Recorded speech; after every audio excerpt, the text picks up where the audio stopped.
सो कल हमने एक एग्जाम्पल देखा था, we wanted 4 digit numbers with distinct digits, या फिर हम क्या बोल सकते हैं, डिफरेंट डिजिट्स। इसी को हम क्या बोल सकते हैं कि भाई 4 डिजिट नंबर्स विथ या फिर विदाउट रिपीटेशन। लैंग्वेज का मतलब समझ लो। विथ डिफरेंट डिजिट्स मतलब हर एक नंबर अलग अलग रहेगा। डिफरेंट की जगह पर कई बार टेक्निकल टर्म क्या यूज किया जाता है, डिस्टिंक्ट, अलग अलग। ठीक है, हमने इसको कैसे सॉल्व किया था? सबसे पहले हमने ऑल 4 डिजिट नंबर निकाले। ठीक है, कितने मिले थे हमें? 10p4। उसमें से हमने कौन से सब्ट्रैक्ट किए जी? All 3 digits. अब देखो ये निकालने का जो तरीका है ना, this is specially for what? Without repetition. Repetition यहां पर नहीं है, सारे के सारे कैसे हैं? डिस्टिंक्ट है, अलग अलग। ये उसके लिए तो ऑल 3 डिजिट्स निकाले। ये कितने बने आपके? 9p3। अभी 9p3 क्यों बने? क्योंकि यहाँ पर आते आते ये 10 से 9 क्यों हुआ? क्योंकि भाई हमने यहाँ पर कौन सा नंबर हटा दिया? बेसिकली 0। 0 नहीं चाहते। ठीक है, तो अब हमें जो मिला वो कौन से मिले जी? Only 4 digits. क्योंकि ऑल 4 डिजिट्स मतलब ऑल अप टू 4 डिजिट्स। उसमें 3 डिजिट भी आता है, 2 डिजिट भी आता है, सब आता है। उसमें से हमने ऑल अप टू 3 डिजिट निकाल दिया, मतलब 3 डिजिट, 2 डिजिट, 1 डिजिट सब। तो ये सब्ट्रैक्शन किया हमने। ठीक है, ये क्या मिला था जी हमें? 5040। और ये क्या मिला था? 504। हमें आंसर मिला था जी 4536। और आपको ये टास्क दिया था कि आपने जैसे 4 डिजिट के लिए किया वैसे ही हमें 3 डिजिट्स के लिए भी करना है एंड 5 डिजिट्स के लिए भी करना है। करो जिन्होंने नहीं किया है अभी, सेम तरीका अप्लाई करना है।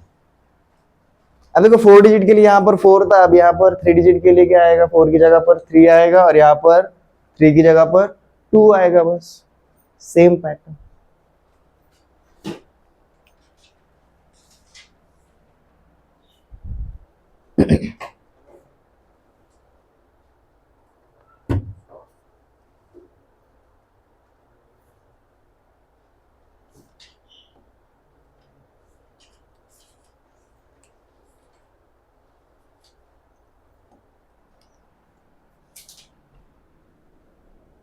अब देखो 3 डिजिट के लिए यही फॉर्मेट क्या हो जाएगा आपका? All 3 digits minus all up to 2 digits. यहाँ पर 4 की जगह 3 आएगा, यहाँ पर 3 की जगह पर अब 2 आएगा। अगले वाले वैल्यूज हमारे चेंज हो जाएंगे।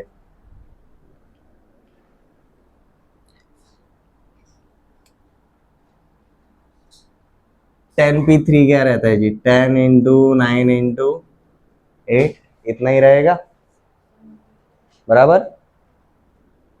और 9p2 क्या रहेगा जी? 9 इंटू 8, इतना ही रहेगा। तो ये कितना आएगा जी? 720 माइनस 72, कितना आया? 648। अब यही अगर 5 डिजिट के लिए करेंगे तो क्या आएगा हमारा? 10p5 माइनस 9p4, कुछ इस तरीके से आएगा। इसका भी कैलकुलेशन कर लो, कितना आएगा? 10p5, 10p5 बहुत बड़ा आएगा। 10 into 9 into 8 into 7 into 6 minus 9p4 मतलब आएगा हमारा 9 इंटू। अब देखो कैसे रिकॉग्नाइज करना है, हमारे कितने नंबर्स बोल रहे हैं? 5 ना, 5 नंबर्स लिख दो। समझ में आया? 4 बोला है ना, 4 नंबर। यहाँ पर भी तो देखो ये हुआ 10p3, 10 9 8, कितने डिजिट्स तक गए हम? 3 डिजिट्स तक। 9p2 उल्टा जा रहा है, कहां तक जा रहे हैं? कितने डिजिट्स ले रहे हैं? सिर्फ 2 ही डिजिट्स ले रहे हैं। तो 10p5 10 से पीछे 5 कदम जाएंगे। 9p4 आपका क्या आएगा जी? 9 इंटू 8 इंटू 7 इंटू 6। अब अभी कितना आता है? प्रोडक्ट चेकआउट करो। 5040 इंटू 6 कर दो, 30240। यह आएगा 30 240, उसमें से माइनस करेंगे जी हम ये वाला टर्म, दैट इज 3024। कितना आएगा subtraction? 27216। These are only 5-digit numbers.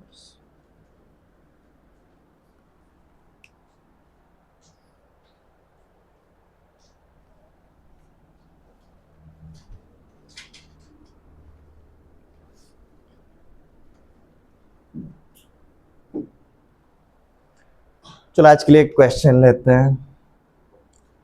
Out of 10 alphabets,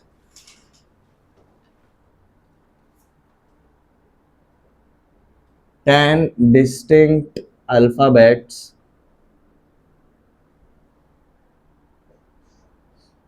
a word of 5 letters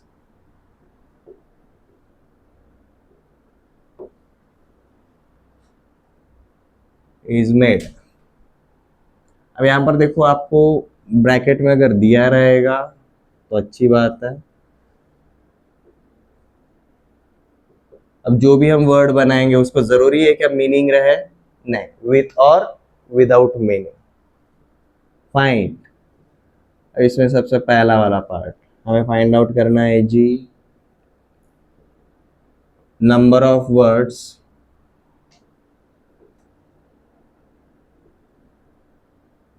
when repetition not allowed। Second, number of words when repetition is allowed।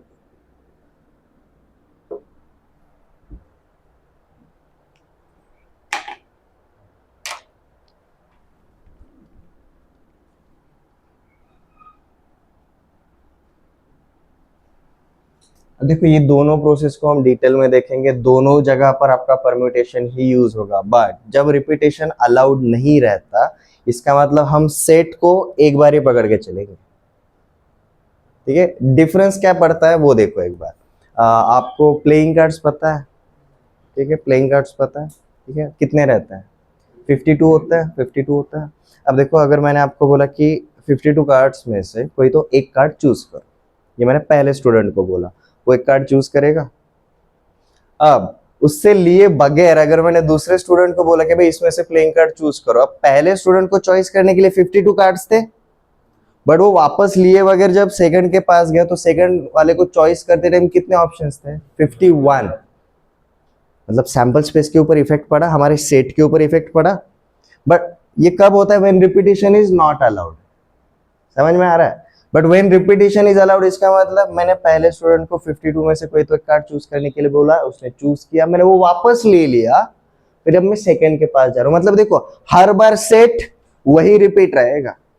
मतलब यहां पर क्या होगा, हमारा सिर्फ पूरा 5 लेटर भरने तक प्रोसेस चल ही रहे, हमारा सेट हर इस पे वैरी करेगा ही करेगा। तो यहां पर जो परम्यूटेशन रहेगा ना, वो स्ट्रेट फॉरवर्ड रहता है, पूरे के पूरे ग्रुप के ऊपर हमारा परम्यूटेशन लग जाता है। बट जब हमारा रिपीटेशन अलाउड है, तो यहाँ पर जो हमारा परम्यूटेशन रहेगा वो कहां पर लगेगा? एवरी प्लेस पे लगेगा। यहाँ पर हम सारे प्लेसेस पे एक बार ही अप्लाई करेंगे, बट यहाँ पर एवरी प्लेस के बारे में सोचना पड़ेगा। ठीक है, अब कैसे दोनों को अच्छे से देखते हैं। सबसे पहला वाला पार्ट हमें क्या करना है? Repetition is not allowed. हमारे पास कितने अल्फाबेट्स है टोटल? 10। उसमें से हमें कितने चूज करना है? 5 चूज करना है। ठीक है, अब हमारे एकदम सिंपल वाला सस्ते वाले तरीके से जाता है। पहली जगह पर भरने के लिए हमारे पास कितने ऑप्शंस हैं? 10 ऑप्शंस हैं। दूसरी जगह पर रिपीटेशन अलाउड नहीं है, मतलब एक चला गया, अब सेट के अंदर कितने बचे? सिर्फ 9 बचे। तो second place can be filled in 9 ways, यहाँ पर 8, यहाँ पर 7 और यहाँ पर 6। ठीक है, अब देखो, ये हमारा सस्ता वाला तरीका हो गया। अब इसको टेक्निकल तरीके से हम कैसे अप्लाई कर रहे हैं? यहाँ पर जब हम काम कर रहे थे तो शुरुआत में हमें एक प्लेस भरनी थी, that's why it is 10P1। 10 में से कोई भी एक को लेकर अरेंज करना है. This becomes 9p1, this becomes 8p1, this becomes 7p1 and 6p1. ये वाला फॉर्मेट कहां पर आता है? when repetition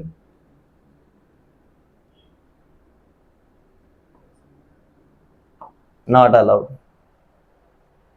आप कहां पर देखेंगे? सेकंड पे. अब सेकंड पे क्या होगा? पहली जगह पे भरने के लिए भी 10 ऑप्शन है, रिपीटिशन अलाउड होने की वजह से सेकंड जगह पर भरने के लिए भी 10 ऑप्शंस ही रहेंगे. तो आगे 10 10 10 10 10 10 टू द पावर 5 हो जाएगा. बट ये हर एक प्लेस कैसे आया?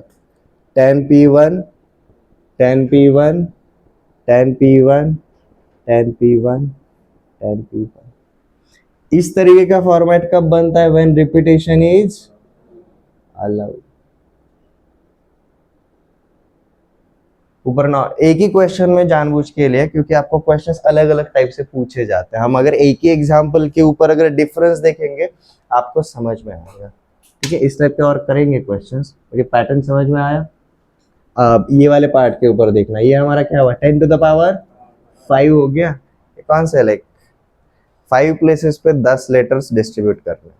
सॉरी 10 अल्फाबेट्स 5 प्लेसेस पे डिस्ट्रीब्यूट करना.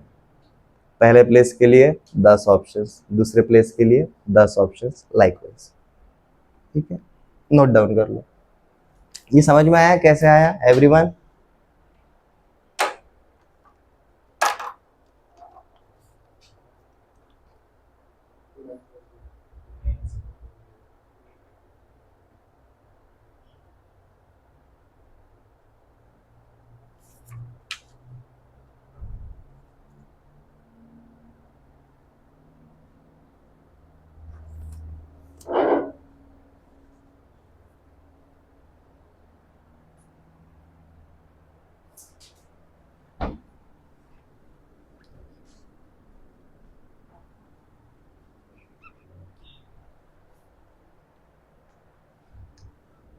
अब देखो ये वाले चैप्टर में हमें कई सारे क्वेश्चंस देखने हैं. तो यू विल फाइंड आउट हमारा कंसेप्ट अगर एक अकेला भी अगर होता है उसके ऊपर नंबर ऑफ क्वेश्चंस करेंगे. Find sum of all numbers formed by using digits 2, 3 and 5. मतलब देखो हमें सिर्फ इनके परम्यूटेशंस नहीं बनाना है, हर एक नंबर बनने के बाद उसका एडिशन भी करना है. ठीक है,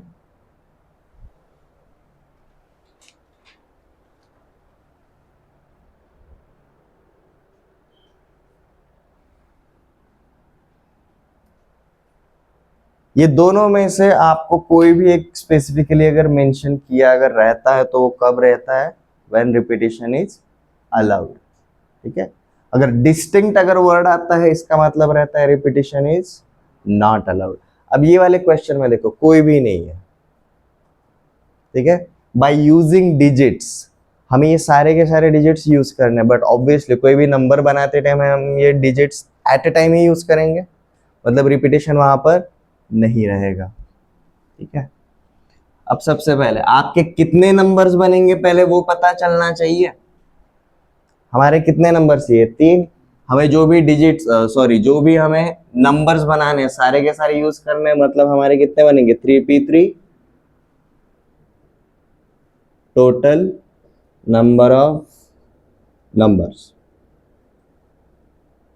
कितने बनेंगे? 3p3 मतलब 3 फैक्टोरियल दैट इज 6. ठीक है, अब ये जो भी 6 नंबर बनेंगे हमें उनका सम निकालना रहेगा. अब देखो कैसे निकालना है, बहुत इजी है. ये 6 नंबर्स पहले नोट कर लेते हैं. हमारा क्या बनेगा? 235 बनेगा, 253 बनेगा, 325 बनेगा, 352 बनेगा, 523 बनेगा और 532 बनेगा. इससे ज्यादा कुछ बनेंगे क्या? नहीं. अब प्लीज फोकस करना, यूनिट प्लेस पे देखना, 5 2 बार आया, 3 2 बार आया और 2 भी 2 बार आया यूनिट प्लेस पे। अब 10th प्लेस पे देखना, 3 2 बार आया, 2 भी 2 बार आया, 5 भी 2 बार आया, 2 भी 2 बार आया, 3 भी 2 बार आया, 5 भी 2 बार आया। बेसिकली क्या हुआ समझ में आ गया? इनका सम करना बहुत ईजी हो जाता है। हम सीधा क्या करेंगे, 5 + 5 + 3 + 3 + 2 + 2 कितना आता है? 20 20 आता है। ये सम 20 आता है, बट ये सारे के सारे कौन से प्लेस वाले हैं जी? यूनिट प्लेस वाले हैं। इनका सम भी कितना आएगा? 20 आएगा, बट ये कौन सी प्लेस वाला है? 10th प्लेस वाला। इनका कितना आएगा? 20 आएगा, बट ये कितने प्लेस वाला है? 100 प्लेस वाला। अब हमें अगर इनका सम करना रहेगा तो बहुत इजी है, हम सीधा क्या लिखेंगे जी, 20 × 10,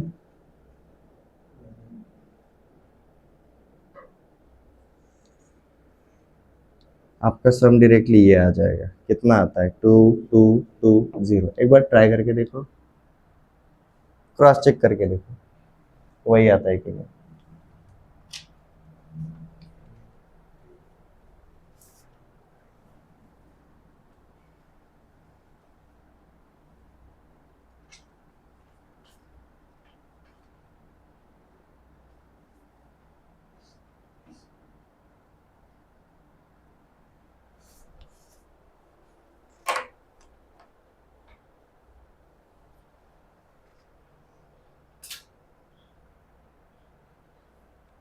वही आता है, समझ में आया? ठीक है, इसी टाइप का एक और क्वेश्चन करते हैं। अब यहाँ पर हम 5 के साथ और कौन सा नंबर लेकर चलता है? 6। अब देखो आप बोलोगे कि सर अब ये 6 मतलब 4 हो गए, 4 के हिसाब से ये क्या हो जाएगा? 4p 4, तो हमारे कितने नंबर्स बनेंगे? 4 फैक्टोरियल दैट इज 24। आप क्या 24 नंबर्स लिखते बैठोगे क्या? बिल्कुल नहीं। ये छोटे वाले एग्जाम्पल के ऊपर जो पैटर्न देखा ना, सीधा देखो, हमारा हर बार सम कितना आया? 2 टाइम्स ऑफ 2 + 3 + 5। अब क्या आएगा पता है? 3 टाइम्स ऑफ 2 + 3 + 5 + 6, हर जगह पर।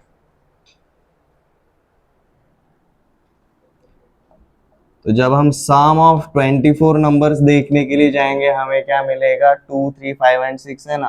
सो 3 टाइम्स ऑफ 2 + 3 + 5 + 6 मिलेगा हर एक प्लेस पे, एट एवरी प्लेस। ठीक है, अब प्लेस मतलब कौन सा वाला? हमारा यूनिट प्लेस पे भी मिलेगा, हमारा 10th प्लेस पे भी मिलेगा, हमारा 100th पे भी मिलेगा, as well as 4 digit number बनेंगे ना, तो हमारा 1000 प्लेस भी आएगा। सारे प्लेसेस पे ये सम बनेगा। कितना आता है इनका सम? 26 टाइम्स ऑफ 3 78, 16, अच्छा 16 टाइम्स ऑफ 3 कितना बनता है ये? 48। तो आपको क्या करना है जी, सीधा 48 times of 1 plus 48 times of 10 plus 48 times of 100, मतलब आपका सम आएगा जी ये।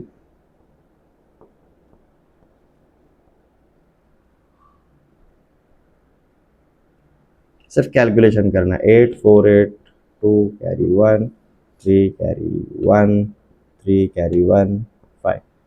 This is going to be your answer. आपको सारे के सारे 24 नंबर्स बनाने पड़े क्या? नहीं, बट हमने स्मॉल स्केल पे एक पैटर्न ऑब्जर्व किया, उसको हम सीधा लार्ज स्केल पे भी अप्लाई कर सकते हैं।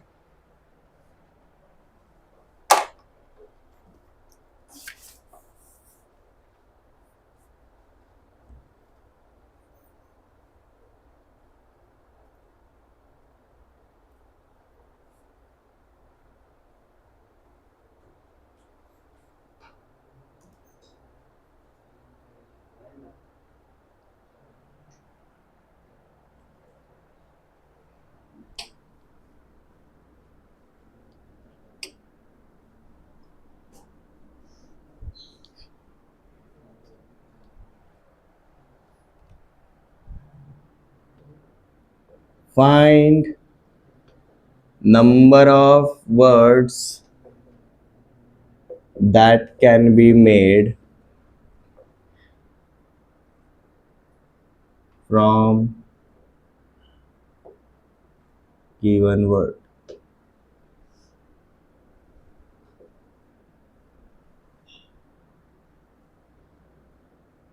By rearranging alphabets.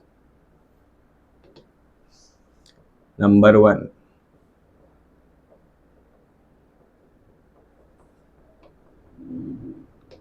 Logarithms.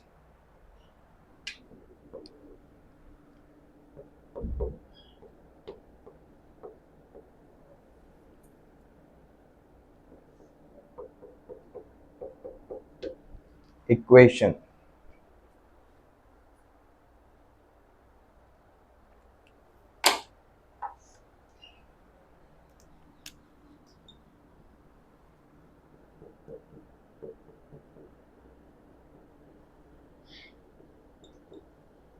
Triangle.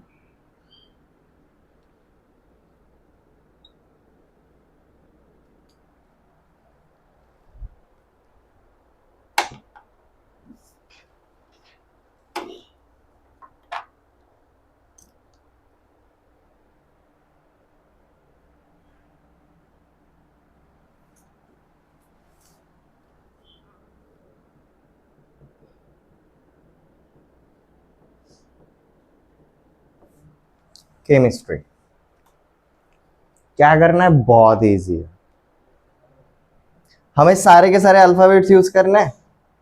मतलब r का वैल्यू क्या रहेगा? इक्वल टू n रहेगा. और जब r इक्वल टू n होता है तो थ्योरम 3 में क्या देखा है? n फैक्टोरियल होता है. तो देखो आपको बस काउंट करना है. 1 2 3 4 5 6 7 8 9 10. सारे के सारे अलग है. या ध्यान देना, ये सारे एग्जाम्पल्स में जो भी हमारे अल्फाबेट्स है वो कैसे हैं? सारे के सारे अल्फाबेट्स डिस्टिंक्ट है. किसी भी नाम के अंदर हमारा कोई भी अल्फाबेट रिपीट नहीं हो रहा है, अलग अलग है. तो ये बहुत इजी है. इसके अंदर 10, तो इसका आंसर क्या रहेगा? 10 फैक्टोरियल. Next equation. कितने हैं डिजिट्स? सॉरी लेटर्स कितने हैं? 8. तो इसका आंसर क्या आएगा? कितने अरेंजमेंट्स बनेंगे? 8 फैक्टोरियल इन्वॉल्विंग दिस इक्वेशन. ये खुद पकड़ के. Next triangle 8 factorial. Chemistry 9 factorial.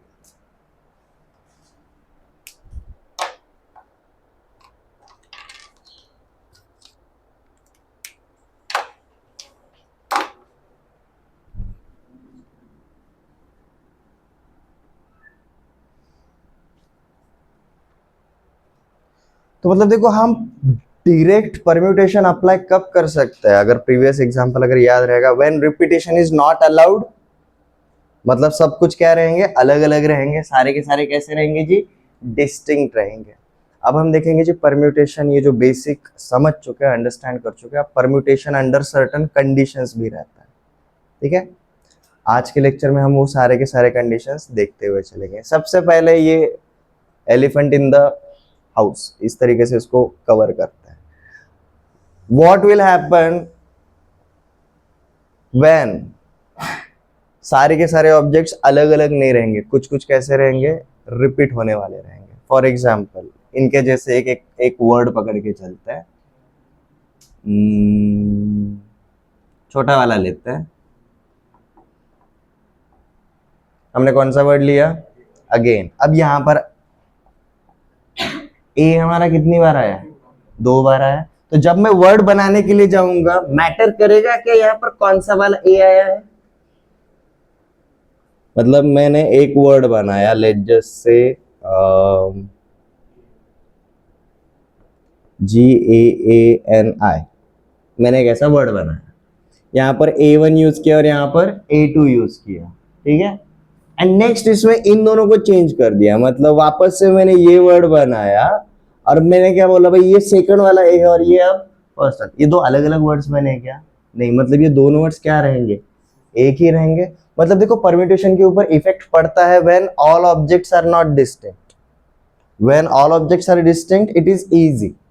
But when there is a repetition inside set, तो उसके ऊपर काफी इफेक्ट पड़ता है. तो हम इसको कैसे सॉल्व करेंगे? इफेक्ट कैसे पड़ता है समझ में आ गया? तो आज का हमारा कंसेप्ट इसी के ऊपर रहेगा. हेडिंग डालना, permutation for objects, permutation for objects not all distinct.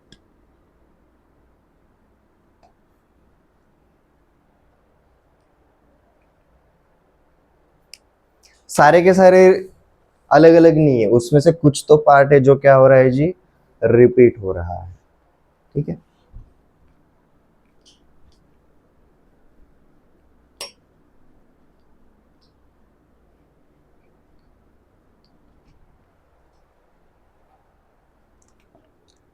तो कंडीशन वगैरह के चलते हैं.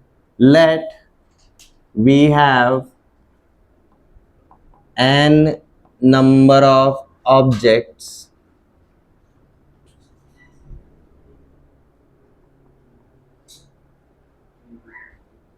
in which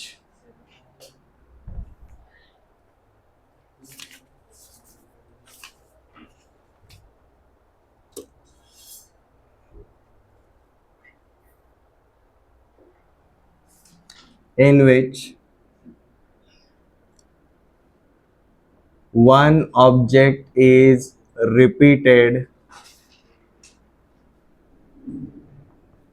p times and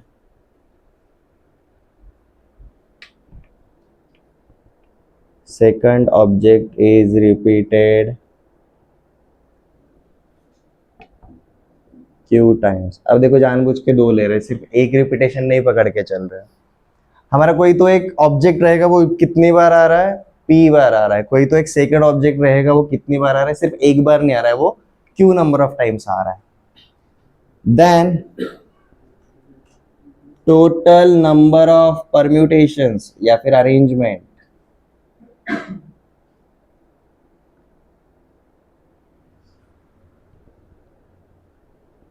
that can be made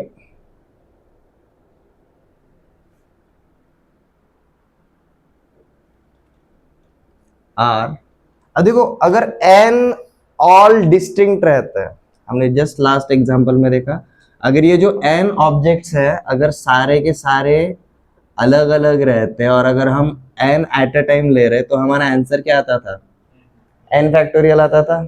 ये याद आ रहा है? तो यहाँ पर देखो इफेक्ट क्या पड़ता है, all number of permutations are n factorial divided by, जो पार्ट जितनी बार रिपीट हो रहा है ना उसके फैक्टोरियल से हम सीधा डिवाइड कर देंगे, that is p factorial and q factorial. ठीक है, स्टेटमेंट अगर सेंस नहीं कर रहा है तो वापस से ध्यान देना. हमने अज्यूम कर लिया है हमारे पास कितने ऑब्जेक्ट्स हैं, n ऑब्जेक्ट्स है, और उन ऑब्जेक्ट्स के बीच में कोई तो दो ऑब्जेक्ट्स है जो क्या कर रहे हैं, रिपीट हो रहे हैं, बार बार आ रहे हैं. दो की जगह 3 4 5 कितने भी हो सकते हैं, जितने रहेंगे उतने बार हम डिवाइड करते हुए चलेंगे. ठीक है, लेट हमने एक ऑब्जेक्ट को कितनी बार है बोला, p times, and we have second object q times. तो नॉर्मली जब सारे के सारे अलग अलग रहते हैं तो हमारा सीधा आंसर क्या आ जाता था, n फैक्टोरियल, यहाँ का numerator. But due to their repetitions arrangement के जो काउंट रहेंगे वो क्या हो जाएंगे, कम हो जाएंगे ना, बराबर है. तो किस तरीके से कम होंगे, जितनी बार रिपीट हो रहा है उसके फैक्टोरियल से हमें क्या करना है जी, डिवाइड करना. इसी कुछ एग्जांपल्स करेंगे, समझ में आ जाएगा. ठीक है, अभी जो हमने एग्जांपल देखा था अगेन वहीं से शुरुआत करते हैं. छोटा वर्ड है, इसका एक एग्जांपल देखेंगे जी. अगेन अब इसके वर्ड्स को रीअरेंज करके हमारे टोटल नंबर ऑफ परम्यूटेशंस कितने बनेंगे. अगर हम नॉर्मल तरीके से जाएंगे तो हम क्या बोलेंगे भाई, 5 अलग अलग है तो कितने बनने चाहिए, 5 फैक्टोरियल. बट अब ध्यान दो यहाँ पर रिपीटिशन, a कितनी बार आ रहा है, दो बार आ रहा है, तो इसके ऊपर इफेक्ट क्या पड़ेगा, 5 factorial upon 2 factorial, 5 factorial upon 2 factorial. ठीक है, ऐसा एक और एग्जांपल देखते हैं, मैथमेटिक्स। आपको सबसे पहले काउंट करना है हर एक अलग अलग से। फॉर एग्जांपल देखो, m कितनी बार आ रहा है, m 2 बार आ रहा है, मेरा a कितनी बार आ रहा है, a भी 2 बार आ रहा है, और कौन सा है, t, t एक है यहाँ पर, और यहाँ पर ये भी कितनी बार आ रहा है, 2 बार आ रहा है। मतलब हम यहाँ पर क्या बोलेंगे, a 2 बार आ रहा है, m 2 बार आ रहा है, और t 2 बार आ रहा है, और कोई है नहीं। अब टोटल कितने देखो, मैथमेटिक्स 11 है, तो देखो इसका आंसर क्या आएगा, these letters can be arranged in 11 factorial ways। पहले नॉट एट ऑल, पहले सारे के सारे अलग है, इस हिसाब से कर लो। उसके बाद जो रिपीटेशन है उसके हिसाब से डिवाइड करो, m 2 bar, a 2 bar, t 2 bar, so divided by 2 factorial 2 factorial 2 factorial. ये समझ में आया?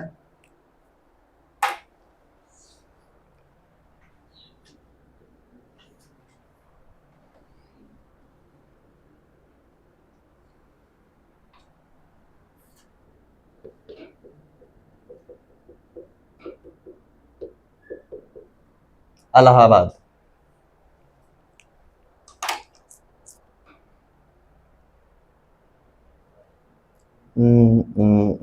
नौ, टोटल कितने हैं, 9, तो हमारा न्यूमरेटर में क्या आएगा, 9 फैक्टोरियल। नाउ डिवाइडेड बाय, आपको चेकआउट करना है कौन सा कितनी बार आया, ए कितनी बार आया, 1 2 3 4, ए 4 टाइम्स आया, that's why divided by 4 factorial. Next L कितनी बार आया, 2 बार, that's why divided by 2 factorial. हमारे टोटल नंबर ऑफ अरेंजमेंट्स कितने बनेंगे, 9 factorial upon 4 factorial and 2 factorial.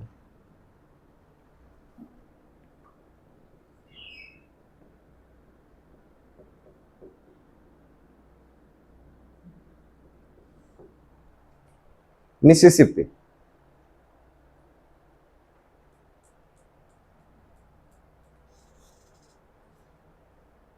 Total कितने, 11 है, मिसिसिपी।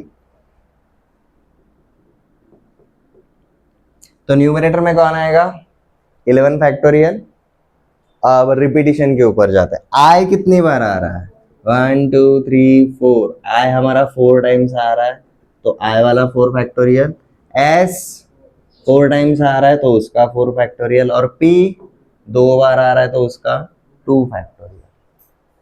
अब याद कैसे रखना है, सिंपल, न्यूमरेटर में हमेशा देखो, न्यूमरेटर में कौन सा वाला पार्ट है, ऑल, और डिनोमिनेटर में कौन सा वाला पार्ट है, सिर्फ रिपीट करने वालों का। ठीक है, न्यूमरेटर में हमेशा सारे के सारे जितने रहेंगे सबको एक साथ पकड़ के चलो। डिनोमिनेटर में आप चाहे तो, अगर रिपीटिशन एक ही नंबर का हो रहा है तो भाई चलो उसको लिख दिया, यहाँ पर चाहे तो मेंशन किया करो, इसको m के लिए, इसको a के लिए, इसको t के लिए, यहाँ पर इसको a के लिए, इसको l के लिए किया, यहाँ पर एक बार i के लिए, एक बार s के लिए, एक बार p के लिए, रिमाइंडर के लिए, शुरुआत में लिखने की आदत डाल। ठीक है, हमें डायरेक्ट एक नंबर मिला क्या, नहीं, हम स्टेप बाय स्टेप करते हैं, सारे के सारे कितने परम्यूटेशंस बनेंगे, एंड आफ्टर दैट जो रिपीटेशन वाला पार्ट रहेगा उससे हम डिवाइड करते हुए जा रहे हैं। प्रोसेस समझ में आ रहा है, we are always going step by step.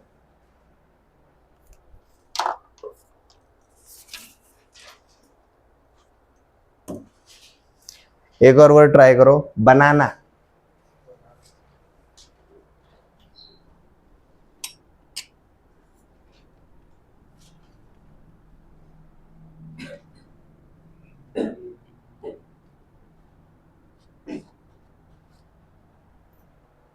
क्या आएगा, 6 factorial upon 3 factorial and 2 factorial. ये 6 सारे के लिए आया, ये 3 किसके लिए आया, a के लिए आया, और ये 2 फैक्टोरियल सॉरी n के लिए आया। ठीक है, परम्यूटेशन नॉर्मल तरीके से व्हेन सारे के सारे ऑब्जेक्ट्स अलग अलग है, वो भी समझ में आ गया। और जब रिपीटेशन रहेगा तब भी समझ में आ गया। दोनों में ज़्यादा डिफरेंस नहीं है। इसका जो न्यूमरेटर है वो सारे अलग रहेंगे, तब डिनोमिनेटर कब आता है, जब रिपीटेशन रहेगा तभी। तो आपको ध्यान देना है जब भी आप अरेंजमेंट्स बना रहे हो, whether you have repeated objects और नॉट। ठीक है, चलो अब नेक्स्ट, ये काफी छोटा कंसेप्ट है, इसके ऊपर ज्यादा क्वेश्चंस करने की जरूरत नहीं है, बट आगे हम जो भी करेंगे ये वाला पार्ट ध्यान रखना है अगर रिपीटेशन रहा तो। ठीक है, परम्यूटेशन अंडर सर्टेन कंडीशंस।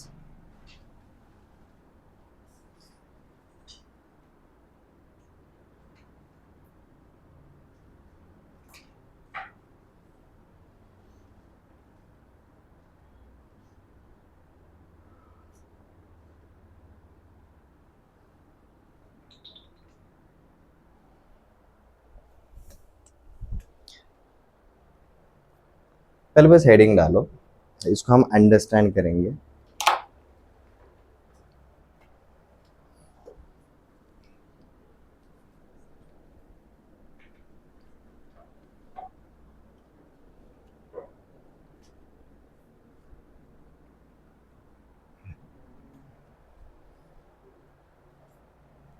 हम एक सिंपल एग्जाम्पल लेकर चलेंगे, एक ही एग्जाम्पल लेंगे, उसी के ऊपर हम और क्या क्या कंडीशंस हो सकते हैं सब पकड़ के चलते हैं।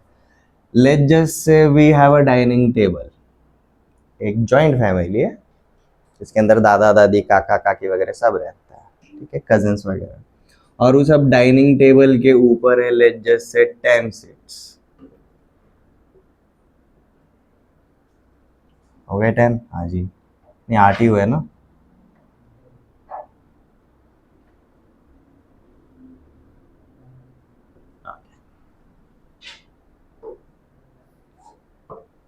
ठीक है, और घर के अंदर पकड़ के चलो 12 मेंबर है।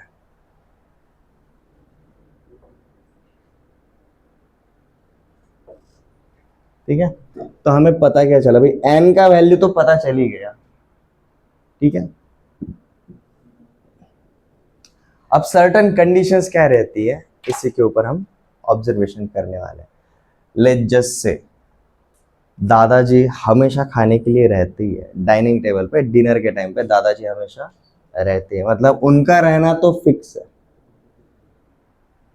उनकी सीट पक्की है, बाकी कोई रहे या ना रहे फर्क नहीं पड़ता, दादाजी तो हमेशा रहते ही है। तो यहाँ पर परम्यूटेशन क्या हुआ, परम्यूटेशन ऐसा कि भी ऐसे अरेंजमेंट्स जिसमें दादाजी हमेशा रहेंगे, मतलब ऐसा परम्यूटेशन जिसमें certain object is always take. समझ में आ रहा है पहला वाला condition, when certain object is always take. ये क्लियर है? ओके, अब सेकंड वाला कंडीशन देखें, लिखवाऊंगा पहले अंडरस्टैंड कर लो एक एग्जांपल के ऊपर, ठीक है, बहुत इजीली समझ में आएगा। सेकंड, लेट्स जस्ट से कोई तो ना चाचा है या फिर कोई बैचलर पर्सन है जो डिनर के टाइम पे कभी नहीं आता, कोई आए ना आए वो तो कभी नहीं रहता, तो उसको अरेंजमेंट के अंदर हम कंसीडर करेंगे क्या? नहीं। तो permutation when certain object is never taken, दोनों कंडीशंस को अंडरस्टैंड करो, एक दूसरे के अपोजिट है। पहला वाला certain object is always taken, second is certain object is never taken. ठीक है, अब लेट्स जस्ट से कोई तो दो कजिन्स है जो क्या बोलते भाई हम ना साथ में बैठ के खाएंगे, कोई किधर भी बैठो हम दोनों हमेशा साथ में ही बैठेंगे। ठीक है, ये कंडीशन समझ में आ गया। So permutation when group of objects is always together, they are always together. अब दूसरा वाला कंडीशन पहला का अपोजिट था, तीसरा वाला कंडीशन क्या है, दे आर ऑलवेज टुगेदर। चौथा वाला कंडीशन कोई गेस मार सकता है?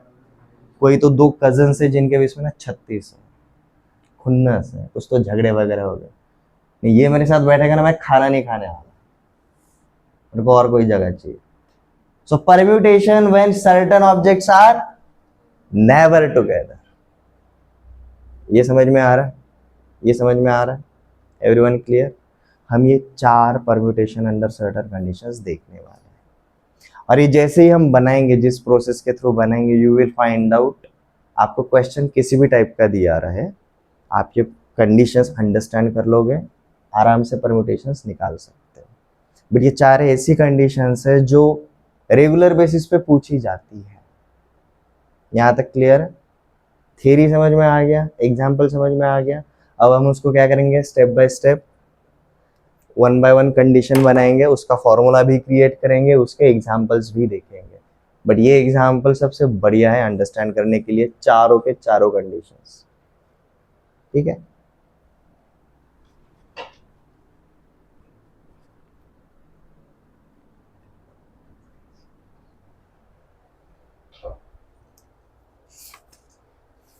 तो अगर हेडिंग डाला रहेगा परम्यूटेशन अंडर सर्टेन कंडीशंस, उसमें से लेंगे जी हम सबसे पहला वाला part,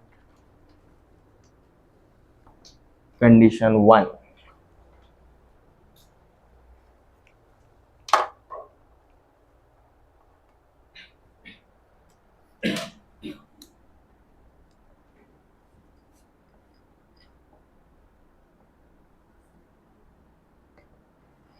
When certain object is always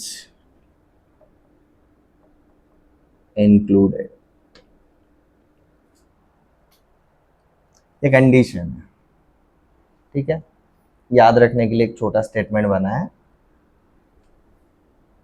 उसका थ्योरम वाला पार्ट इसके साथ देख लेते हैं।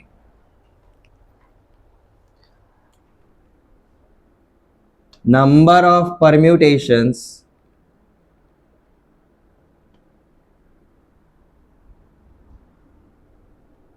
of an distinct objects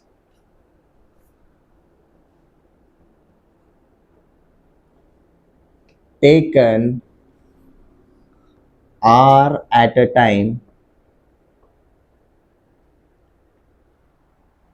अब देखो, ये जो पहला वाला पार्ट है ना, ये स्टेटमेंट का, ये थियोरेटिकल पार्ट का, ये थ्योरम का, वो आपके परम्यूटेशन वाले थ्योरम से ही मैच करता है। Permutations of n objects taken r at a time. अब हम यहाँ पर किसको इन्वॉल्व करेंगे, कौन सी वाली कंडीशन को, ये जो हमने मेंशन किया है, such that certain object is always included. अब हम कितने ऑब्जेक्ट्स की बात कर रहे हैं, एक पे ही बनाओ सबसे पहले, पैटर्न उसके बगैर रिकॉग्नाइज नहीं होगा। Such that certain object is always included।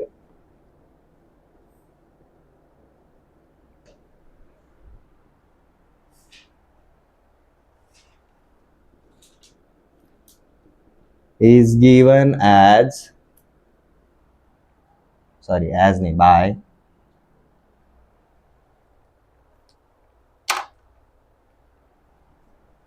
ठीक है। अब देखो, ये जो हमने टेबल बनाया था ना, उसके ऊपर आओ अब।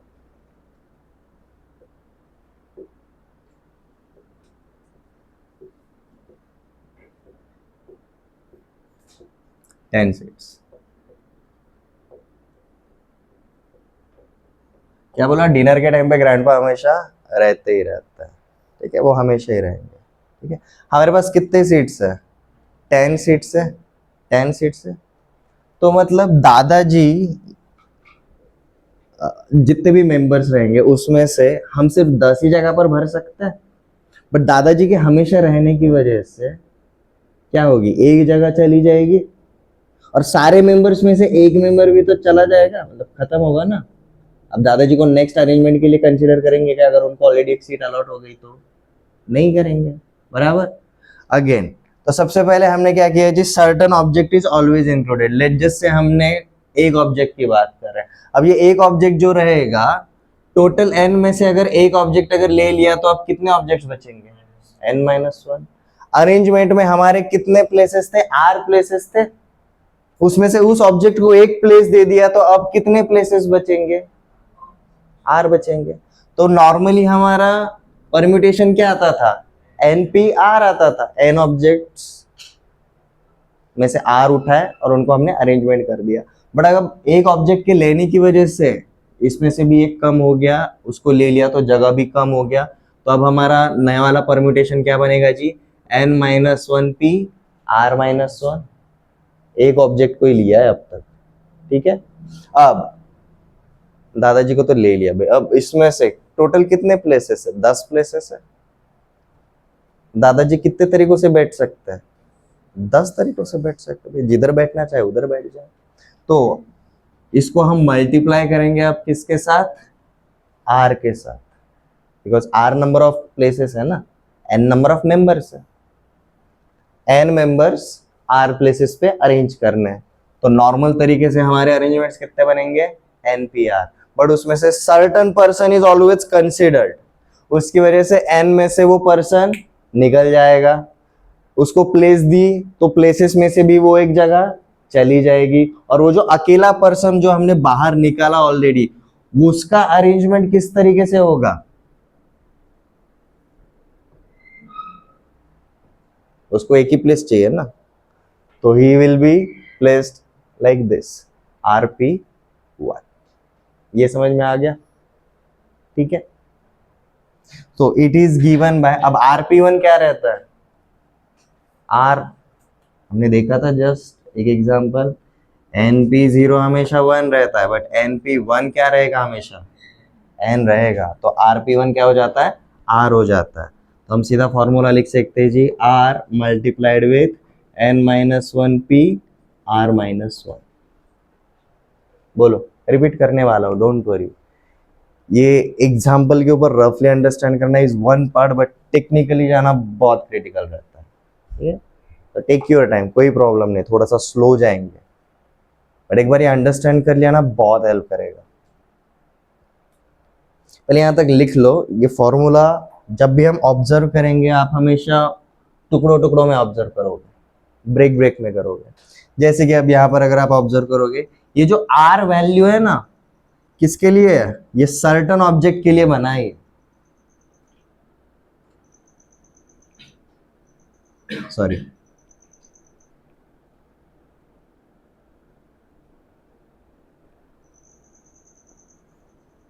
और ये वाला किसके लिए, रिमेनिंग ऑब्जेक्ट्स के लिए बना,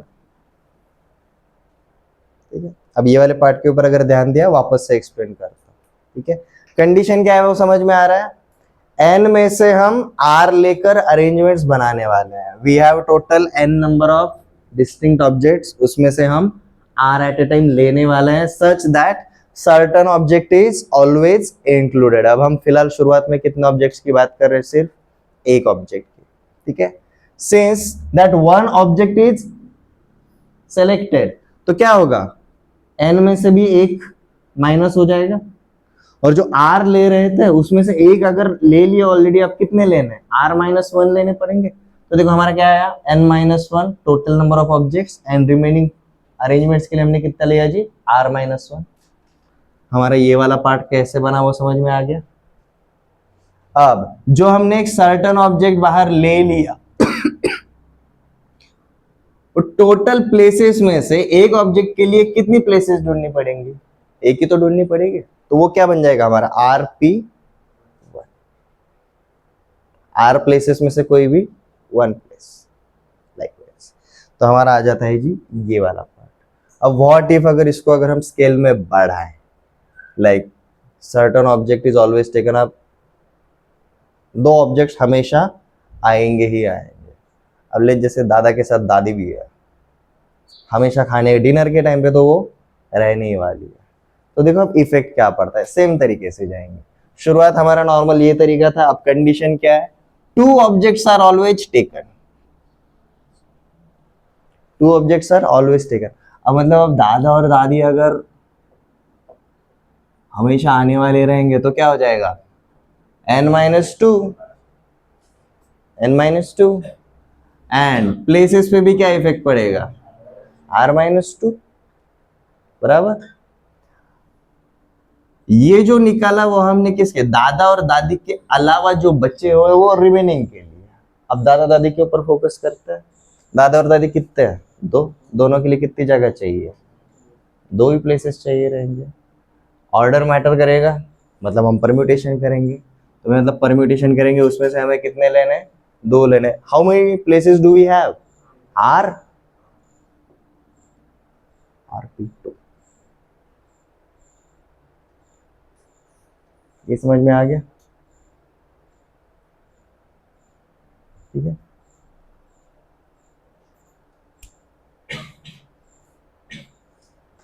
तो सबसे पहले ये वाले फॉर्मेट में ले लो, ये सिंगल ऑब्जेक्ट के लिए हमने बनाया है। अब हम इसी को थोड़ा सा एक्सटेंड करेंगे। व्हाट इफ ये सर्टन ऑब्जेक्ट की जगह सर्टन ऑब्जेक्ट्स रहेंगे, अगर ये प्लूरल फॉर्म में अगर रहेगा तो क्या होगा, हम इसी को थोड़ा सा अपग्रेड करके लिखेंगे। कोई अगर जेडब्ल्यू के लिए ट्राई कर रहे तो उसके लिए एक फायदे का रहेगा। ठीक है, एनडीए में बहुत टफ मतलब मल्टीपल के लिए इन्वॉल्व करते हैं, अदरवाइज वन पे काम चल जाता है।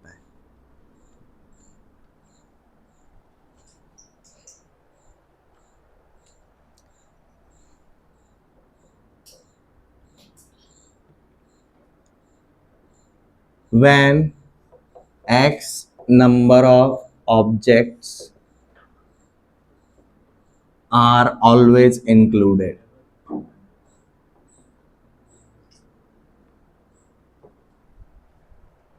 उसी को हम अपग्रेड कर रहे हैं। अब ये पूरा स्टेटमेंट हम लिखते हुए नहीं बैठेंगे, हम सीधा किसको अपग्रेड करेंगे, ये वाले फॉर्मूले को अपग्रेड करेंगे। ये फॉर्मूला कैसे है पता चला ना?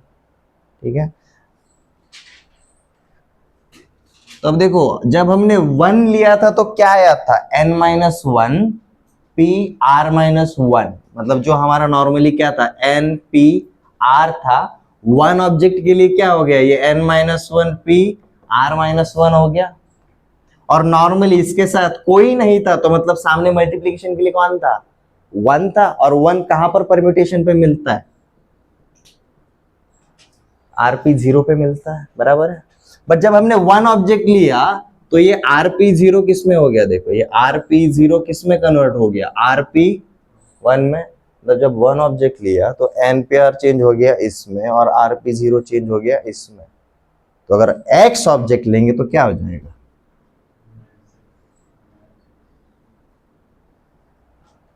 और x का वैल्यू कभी भी r से बड़ा होगा ही नहीं। मतलब सोचो ना, हमने 10 सीट्स वाला डाइनिंग टेबल बोला, 11 हमेशा आते हैं, पॉसिबल ही नहीं है। ठीक है, when x number of objects are always included। अब यहां पर देखो x के ऊपर कंडीशन क्या रहेगा, हम क्या जानते हैं, ये जो r रहता है कभी n से बड़ा होता है क्या, नहीं, r का हाईएस्ट वैल्यू n रहेगा। ये जो x रहेगा वो कभी r से बड़ा नहीं होगा, ये रहेगा कंडीशन। अगर हम n ऑब्जेक्ट्स में से r एट ए टाइम ले रहे हैं तो उन r में से x ही रहेंगे जो हमेशा इन्वॉल्व होंगे ही होंगे, और x का हाईएस्ट वैल्यू r तक जा सकता है, जैसे r का हाईएस्ट वैल्यू n तक जा सकता है। ये कंडीशन रहेगा और हमारा ये फॉर्मूला अपग्रेड हो जाता है जी। It becomes when x number of objects are always included, n minus x p r minus x multiplied with r p x।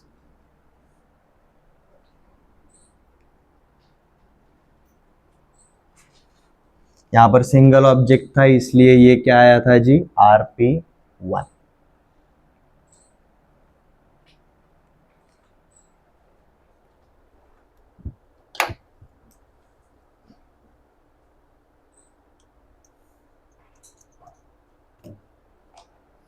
इसका एक एग्जांपल करें, हेल्प करेगा।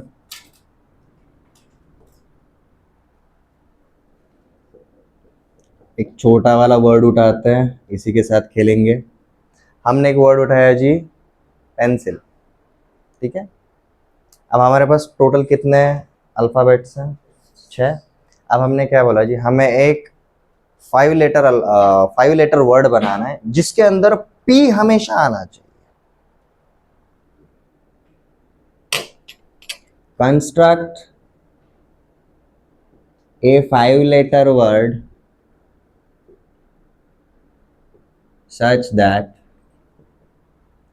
कंडीशंस डालते हैं। पहला वाला कंडीशन डाला जी, P is always included, P is always included. और सेकंड वाला थोड़ा स्केल बढ़ाते हैं जी,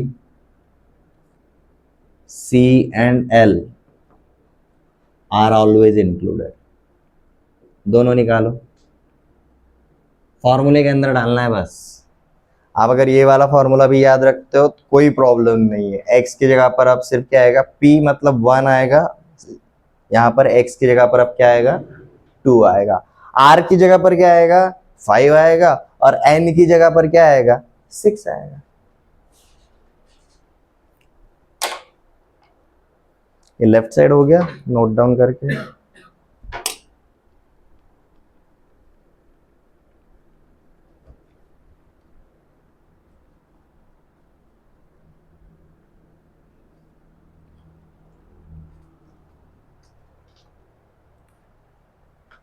तो देखो ये एग्जांपल में हमें क्या, n इज इक्वल टू 6 है, हमें 5 लेटर वर्ड बनाना है, मतलब r इज इक्वल टू 5 रहेगा। और जो हमें पहला क्वेश्चन करना है उसके हिसाब से कितना ऑब्जेक्ट हमेशा इंक्लूड हो रहा है, 1, मतलब x इज इक्वल टू हम सीधा क्या रखेंगे, 1 रहेंगे। अब ये भरोसे हम सीधा ये फॉर्मूला अप्लाई कर सकते हैं। अगेन ये फॉर्मूला कैसे है, ये जो पहला वाला पार्ट है this is for remaining objects and this is for included objects, जो हमेशा आ रहा है, ठीक है। तो पहले का आंसर क्या आएगा जी हमारा, r का वैल्यू है ना, तो rp1 multiplied with n minus x, मतलब 6 माइनस 1, और यहाँ पर p 5 माइनस 1। ऐसे आया जी सबका आंसर। कैलकुलेट कर लो कितना आता है, 5p1 5 आएगा, मतलब ये 5p4 हो जाएगा। 5p4 क्या होता है जी, 5 फैक्टोरियल होता है। तो 5 times of 5 factorial, 5 factorial is 120, 120 into 5 600। तो हमारे टोटल ऐसे कितने वर्ड्स बनेंगे, 600 बनेंगे। अब देखो सेकंड वाला इन्वॉल्व करते हैं। अब सेकंड वाले के लिए हमारा x का वैल्यू क्या है, c and l are always included, तो x का वैल्यू 2 रहेगा। अब फॉर्मूला क्या बनता है हमारा, 5p2 6 minus 2p 5 minus 2। 5p2 कितना रहता है जी, 5 इंटू 4 20 मल्टीप्लाइड विथ, ये हो जाएगा जी आपका 4p3। 4p3 कितना रहता है, 4 फैक्टोरियल होता है, तो 20 times of 4 factorial, 4 factorial is 24, 24 into 20 480।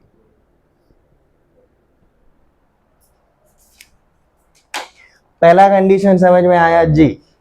ऐसे स्टेप बाय स्टेप हम चारों कंडीशंस करने वाले हैं। पहले के लिए थोड़ा टाइम लगा पकड़ने तक, ठीक है। हमें यहाँ पर अब नया वाला कौन इंट्रोड्यूस हुआ जी, x, ठीक है। ऐसे ही हम सारे कंडीशंस के लिए फॉर्मूले बनाने वाले हैं।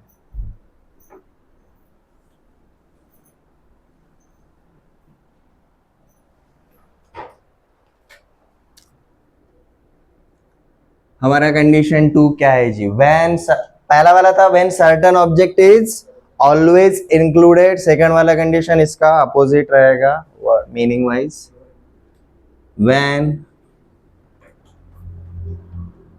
certain object is never included।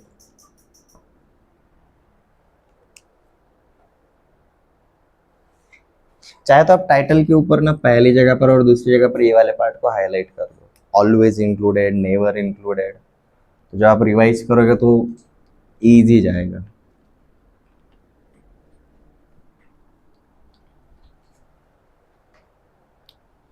Again इसका हम थ्योरम क्रिएट करते हैं सेम पहले वाले के जैसे, number of permutations for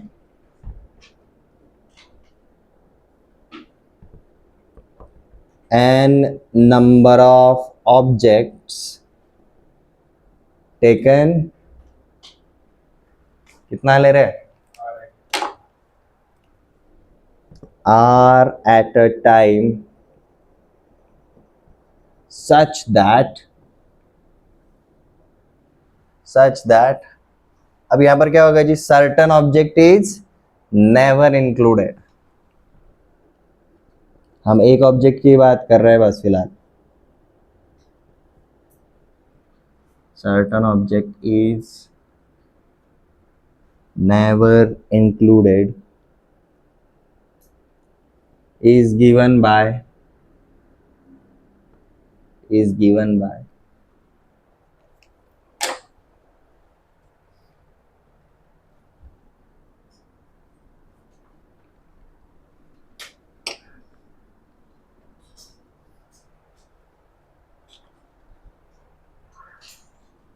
again हमारे डाइनिंग टेबल पे आता है।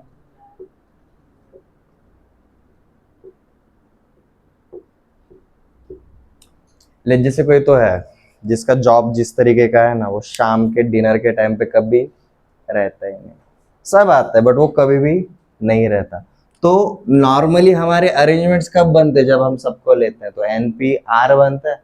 अब वो ऐसा पर्सन है जो कभी नहीं रहता, तो सिर्फ वो यहां से माइनस हो जाएगा। वो है ही नहीं तो उसको हम कुछ अलॉट कर रहे हैं क्या अरेंजमेंट में? कुछ भी नहीं कर रहा है। तो हमारा सीधा क्या हो जाएगा? N-1 P-R, N-1 P।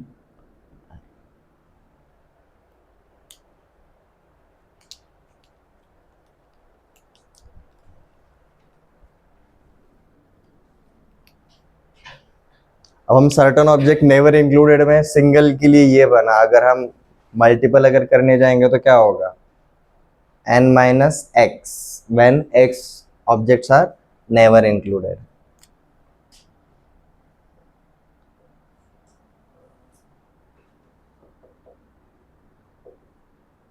when X objects are never included, ये बन जाता है जी N-X P-R।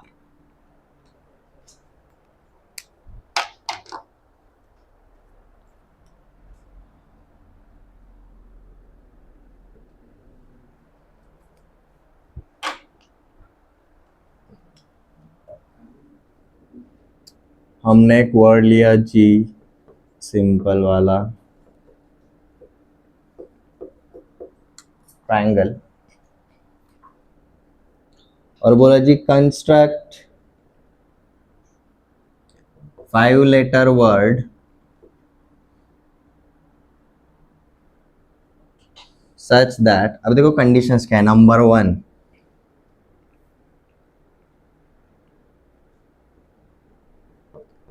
N is not included,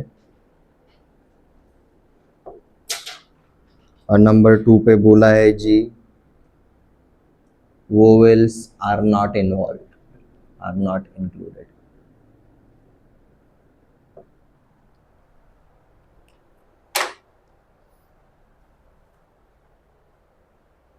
N is not included तो मतलब हमारे पास नॉर्मली कितने अल्फाबेट्स है अलग अलग? 8। We have 8 alphabets. अब ये 8 में से N को इंक्लूड मतलब नहीं इन्वॉल्व करने हैं, तो उसको इन्वॉल्व भी अगर नहीं करने, उसको काउंट में भी हम कंसिडर करेंगे क्या? नहीं करेंगे। तो हमारे लिए इसका आंसर सीधा क्या आ जाता है जी? 7P5 यही आएगा। हमें 5 लेटर वर्ड बनाना है ना। R इज इक्वल टू ये है 7P5। नॉर्मली क्या बनता था? 8P5 बनेगा, but we are not suppose to involve N, तो अब ये हो गया। अब देखो नेक्स्ट क्या बोला है, vowels are not included. Vowels कितने हैं? 3 है। तीनों को हटा दो तो 8 में से अब कितने बचे? 5 बचे। तो 5 में से 5 लेटर वर्ड बनाना है, तो ये क्या आएगा आंसर? 5P5। तो ये लिटरली 5 फैक्टोरियल आएगा। 7P5 मतलब 7 इंटू 6 इंटू अप टू 2 तक जाएगा। ऊपर वाले का आंसर 2520 है क्या? 2520 7P5। सेकेंड कंडीशन समझ में आ गया everyone? You will find out किसी चीज को इन्वॉल्व करना हेडेक होता है, कभी भी इन्वॉल्व ना करना काफी इजीली आ जाता है। ठीक है, ये कंडीशंस को पेयर में याद रखो, याद रखना काफी इजी रहेगा। इनको चार अलग अलग पकड़ के मत चलो, पहले दो आप रिलेट कर सकते हो। थर्ड पे चलें।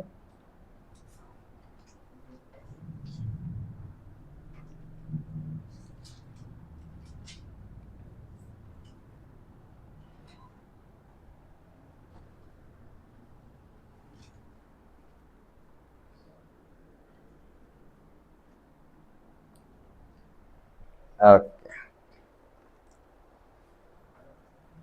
लेट्स जस्ट से अब अगेन डाइनिंग टेबल पे आता है। दो कजिन्स हैं,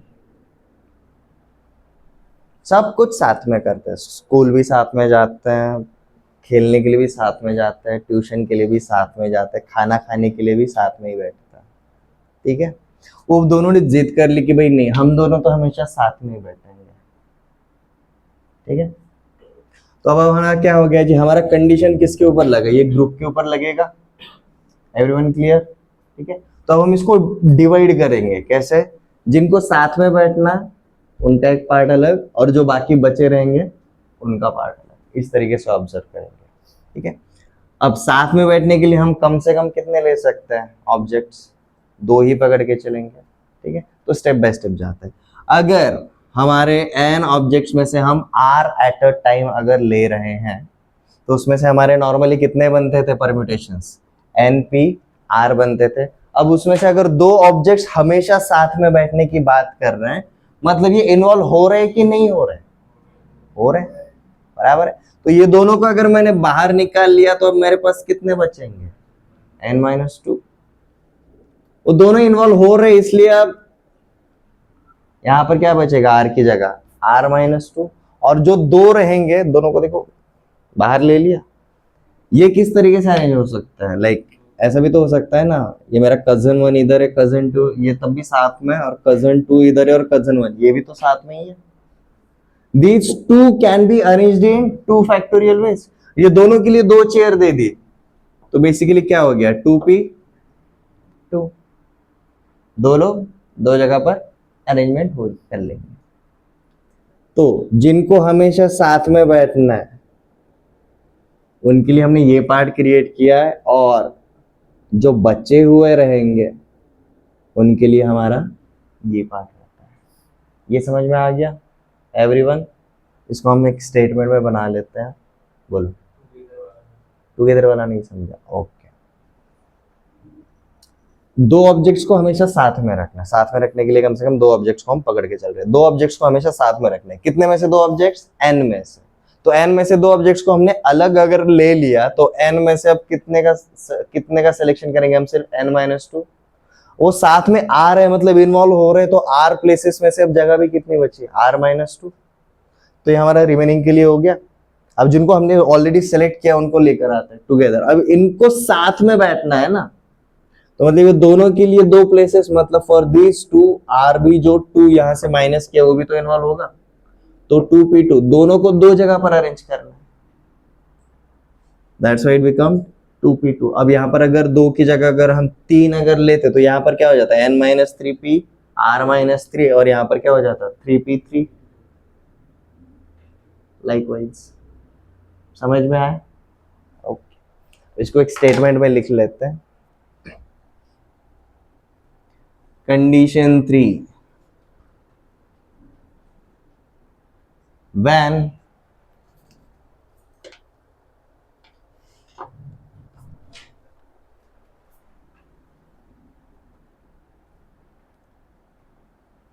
specific objects are always together,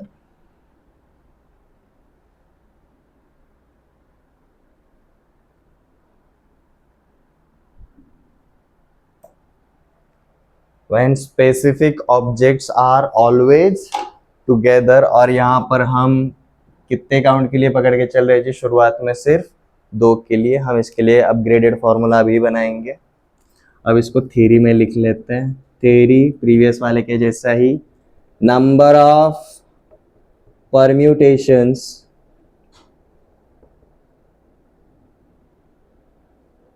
for n number of objects taken are at a time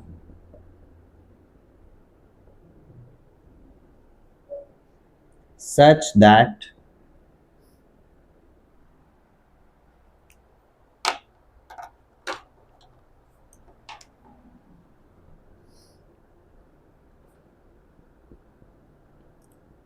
two specific objects are always together.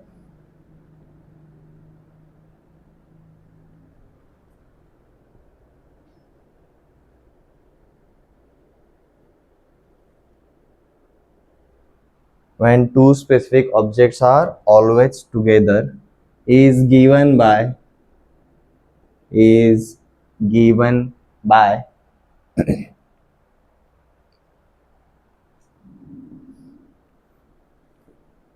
2p2 into n minus 2p r minus 2. ये 2p2 basically क्या हो जाता है, 2 factorial, ठीक है। तो अब ये 2p2 की जगह पर आप सीधा क्या लिख सकते हो जी, 2 factorial.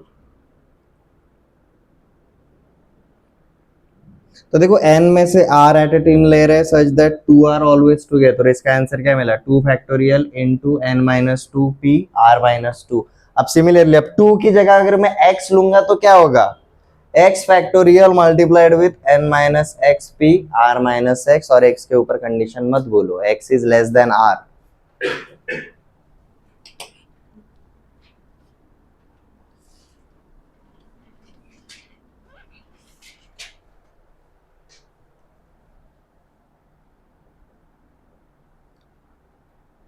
when x specific objects are always together,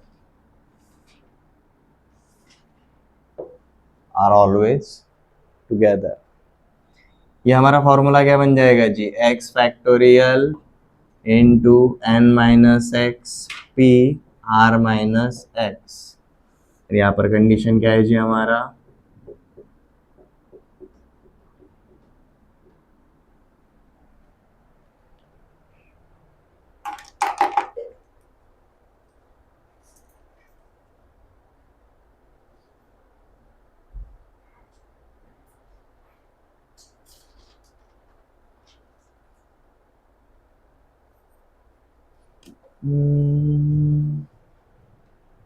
और कुछ तो रह गया, ये अभी भी इनकम्प्लीट लग रहा है, वो दोनों साथ में तो बैठ गए,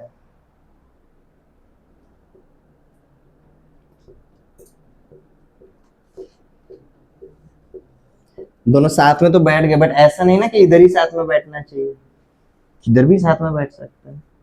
तो इसको अगर हमने अलग कर दिया, ये दोनों को हम क्या अज्यूम कर लेंगे, as a single unit assume करेंगे, और बाकियों को इंडिविजुअल। तो हमारे पास नॉर्मली 10 सीट थे, बट इनको अगर एक कंसिडर किया तो अब कितने हो गए, 9।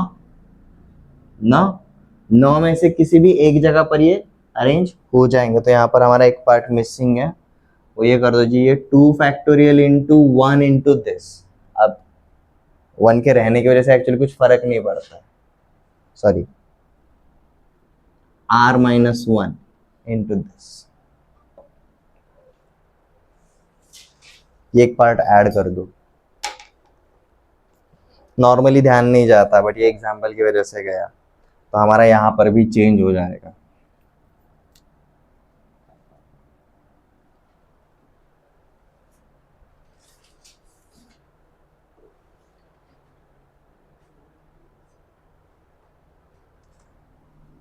तो 2 फैक्टोरियल इंटू आर माइनस 1, ये आर माइनस 1 मतलब आर माइनस 2 से एक ऐड करके यहाँ पर मिला है, तो यहाँ पर ये बनेगा जी हमारा एक्स फैक्टोरियल, इसमें एक ऐड करके r minus x plus 1 times of,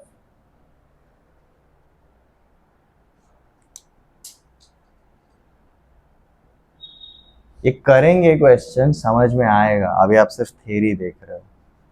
पहला और थर्ड वाला कंडीशन काफी टफ वाला रहता है, क्योंकि उसमें हम कंडीशंस को इन्वॉल्व कर रहे हैं। ठीक है, इसका एक एग्जांपल देखते हैं।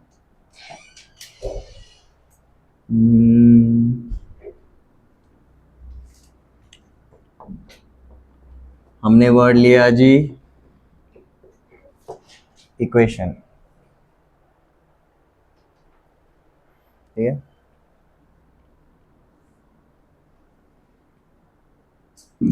अब यहां पर बोला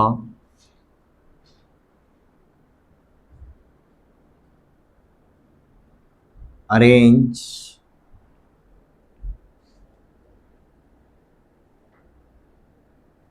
words such that number 1 E and A are always together,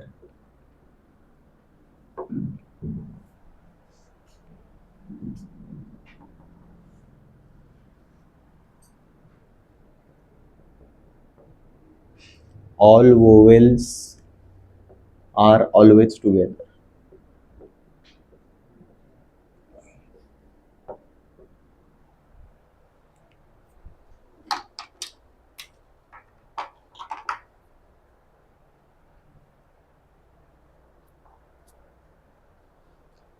इसको फॉर्मूले के थ्रू भी जा सकते हो, बट हमारा जो प्लेसेस वाला तरीका रहता है ना, सबसे विजुअलाइजेशन के लिए सबसे सस्ता वाला और सही तरीका।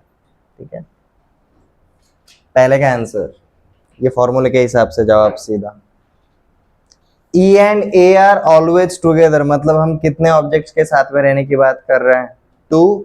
तो हमारा देखो n इज इक्वल टू 8 रहेगा, r इज इक्वल टू भी 8 ही रहेगा, क्योंकि हमें सिर्फ इनको अरेंज करना है। हमें ये नहीं बोला कि 5 लेटर वर्ड बनाओ या फिर 6 लेटर वर्ड बनाओ। यहाँ पर r का वैल्यू भी अब n के बराबर ही है।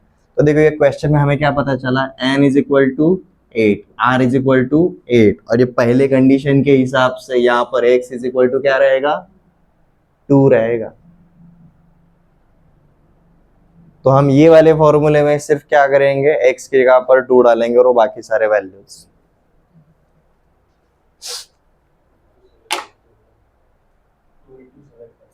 टू इंटू 7 इंटू 6 फैक्टोरियल आया था एक्चुअली। हाँ पता है मुझे, बट एक्चुअल आंसर क्या है वो बताओ। 2 फैक्टोरियल इंटू 7 इंटू 6 फैक्टोरियल। ठीक है, ये जरूरी है। ये 3 पार्ट में आया है। देखो पहला वाला जो कंडीशन था वो सिर्फ 2 पार्ट में आया था, दूसरा वाला तो था ही नहीं ज्यादा सोचने में। तीसरा वाला कंडीशन देखो कितने पार्ट में आ रहा है, 3 पार्ट में आ रहा है। और ये 3 पार्ट कौन से है वो देखो, ये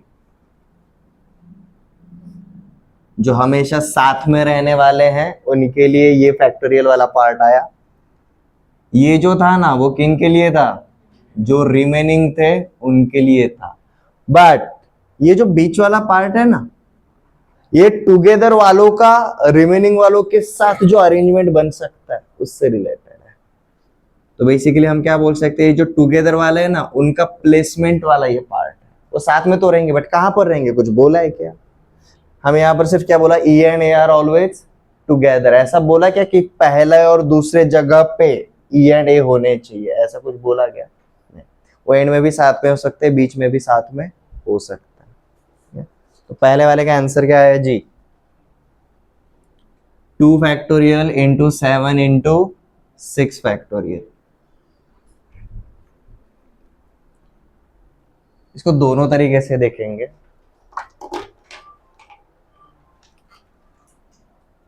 सबसे पहले फॉर्मूले के हिसाब से देखते हैं। फॉर्मूले के हिसाब से हमें क्या मिलता है जी, 2 फैक्टोरियल इंटू 7 इंटू 6p6। आपको कुछ ऐसा ही आंसर मिला रहेगा फॉर्मूले के हिसाब से। ठीक है, इसको अगर आप सिंप्लीफाई करोगे तो क्या हो जाता है, ये 2 factorial into 7 into 6 factorial, and 7 into 6 factorial is nothing but 7 factorial itself. ठीक है, इसमें से कोई भी आंसर लिखोगे आपका सही ही रहेगा। अब मेथड जिसको मैं हमेशा से लाइक करता आया हूं, मेन एग्जाम में यही काम में आता है, फॉर्मूले दिमाग के अंदर जल्दी नहीं घुसते, ऑन द स्पॉट आप सीधा सोच सकते हो। E and A are always together, this two are like दो जिस्म एक जान के जैसे रहेंगे यार, ठीक है। मतलब ये पूरे को हम क्या कितने ग्रुप कंसीडर करेंगे, सिर्फ एक। अब ना हो second, third, fourth, fifth, sixth and seventh. These seven can be arranged in 7 factorial ways, and these two among themselves can be arranged in 2 factorial। साथ में रहने का मतलब ये थोड़ी ना बोला मैंने लेफ्ट में ही होना है, मुझे कॉर्नर सीट ही चाहिए, मतलब विंडो सीटस पाई जाए, ऐसा कुछ बोला है क्या? नहीं। तो समझ में आया आंसर? दोनों तरीकों से जाओगे तो भी सेम ही आएगा। किसको समझ में नहीं आया दूसरा तरीका? पहला समझा, फॉर्मूले से समझा, ओके। दूसरे वाले तरीके से देखते हैं वापस से। हमें क्या बोला है जी? E and A are always together. कितने एलिमेंट साथ में रहने के लिए बोला है? 2। हमारे कितने प्लेसेस भरने? हमें टोटल 8 प्लेसेस मार्क कर लिया नॉर्मली, बराबर। 2 ऑब्जेक्ट्स हमेशा साथ में चाहिए, मतलब इन्वॉल्व हो रहे, तो भाई हमने 2 प्लेसेस का एक ग्रुप बना दिया, तो बाकी के ये रिमेनिंग कितने हैं? 6। और ये एक ग्रुप जो है उसको हम क्या कंसीडर करेंगे? सिंगल एलिमेंट कंसीडर करेंगे। तो this 6 and this 1 becomes 7, and 7 objects can be arranged in 7 factorial ways। 7 objects can be arranged in 7 factorial ways। ये समझ में आया? ओके तो उसका हमें क्या मिला जी? 7 फैक्टोरियल। अब ये जो ग्रुप बनाया था, अब हम ग्रुप के अंदर जा रहे हैं। ग्रुप के अंदर कितने एलिमेंट है? 2 elements can be arranged in 2 factorial. फॉर्मूले के हिसाब से जाओगे तो भी वही मिलेगा, बस प्रोसेस के ऊपर अगर आप ध्यान दोगे तो आपको क्या पता चलेगा, यहाँ पर 7 फैक्टोरियल हम जो लेकर आ गए उधर कैसे बना। ठीक है, सब जगह पर आपका ऐसे ही बनता है। अब देखो ये वाला पार्ट करेंगे, all vowels are always together. दोनों तरीके से करेंगे, फॉर्मूले के हिसाब से भी करेंगे और प्लेसमेंट के हिसाब से भी करेंगे। रितेश बाउंसर जा रहा है, करता है, 2 दिन एब्सेंट है। ये समझ में आ गया पहला वाला तरीका? ओके, वोवेल्स वाला ट्राई करेंगे अब।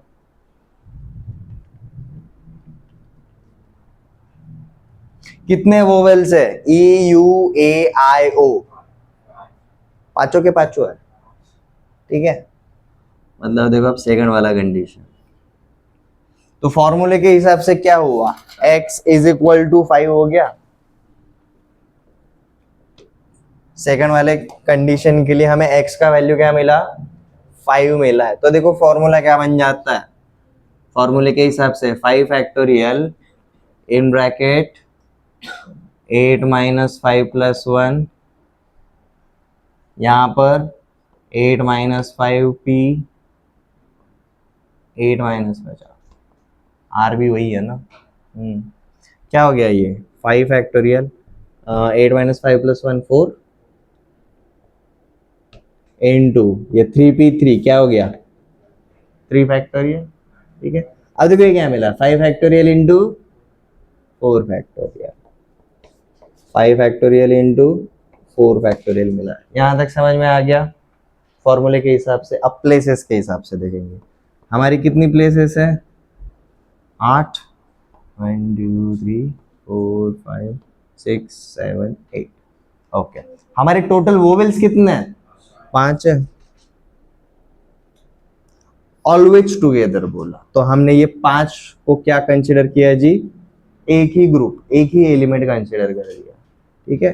तो इसके हिसाब से ये 2 3 एंड 4 हो जाएगा। These 4 can be arranged in 4 factorial ways। अब ग्रुप के अंदर घुसेंगे, ग्रुप के अंदर कितने एलिमेंट्स हैं? 5। ये पांचों एक दूसरे के साथ कितने तरीकों से अरेंज होंगे? 5 फैक्टोरियल ways। आपको जो मेथड सही लगे आप उससे जा सकते हैं। आई पर्सनली चूज दिस क्योंकि मुझे फॉर्मूला याद रखना नहीं पड़ता, क्वेश्चन को देखकर मुझे प्लेसेस पता है, ऑलवेज टुगेदर की वजह से कंडीशन पता है, ग्रुप बनाकर वगैरह जो भी काम निपटा सकते हैं। आप दोनों में से कोई भी तरीका चूज कर सकते हैं, ठीक है। ऐसा मत करो कि सर मैंने यही करना है तो मैं इसी के लिए, आप पहले अंडरस्टैंडिंग के लिए जाओ, आपको कौन सा तरीका इजी जा रहा है जिसमें कम से कम डाउट रह रहा है। इसमें नो डाउट, इसमें डाउट का कोई चांस ही नहीं, क्योंकि देखो ना काम कैसे निपटा रहा है। ग्रुप को एक एलिमेंट कंसीडर कर लिया, सबके साथ एक बार निपटा दिया, बाद में ग्रुप को निपटा दिया, खत्म। ठीक है, अगेन आपके आंसर के ऊपर कुछ इफेक्ट पड़ रहा है क्या? सेम ही जगह पर पहुंचे। तीसरा कंडीशन समझ में आ गया एवरीवन? चौथा कंडीशन देखेंगे, आज इतना ही दिखेंगे, बहुत हेवी हो जाता है। चौथा कंडीशन क्या रहेगा, गेस मारो। पहला, certain object always included. Second, certain object is never included. तीसरा, specific objects are always together. Fourth वाला रहेगा जी, certain objects are never together. ठीक है, वापस से डाइनिंग टेबल पे आएंगे, अब झगड़े होने वाले हैं।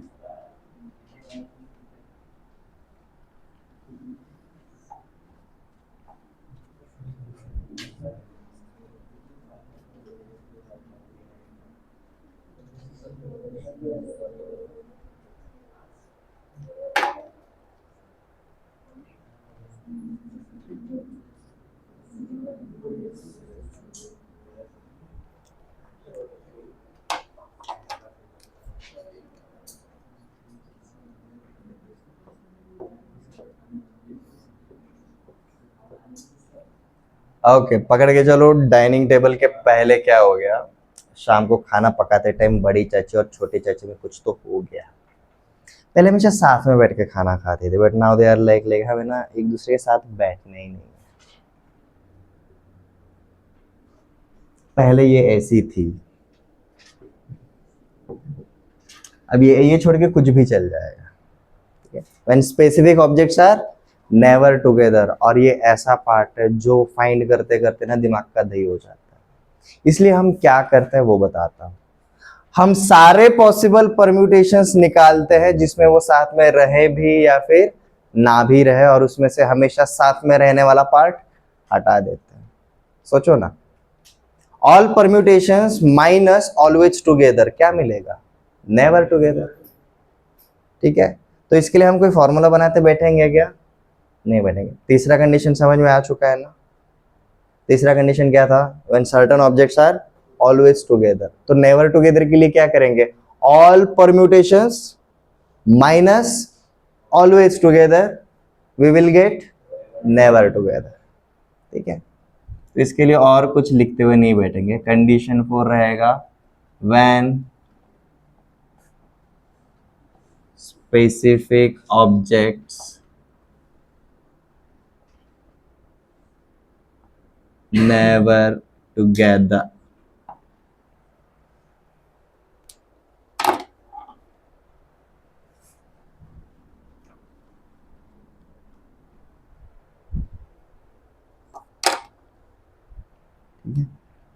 इसके लिए एन आर वगैरह कुछ नहीं करते बैठेंगे, यहाँ पर सिंपली हम लिख देंगे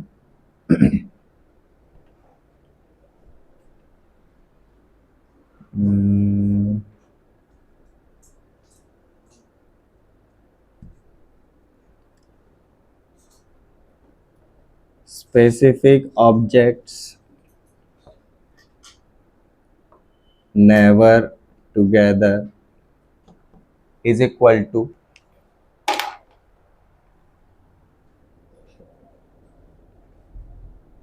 total permutations minus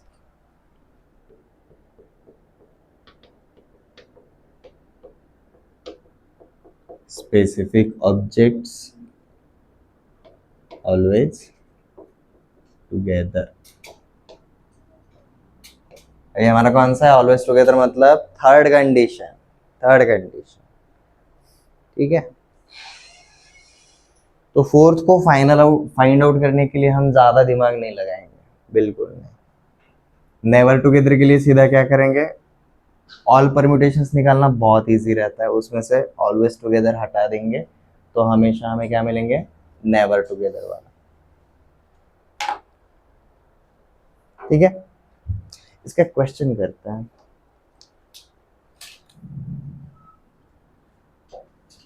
हम्म,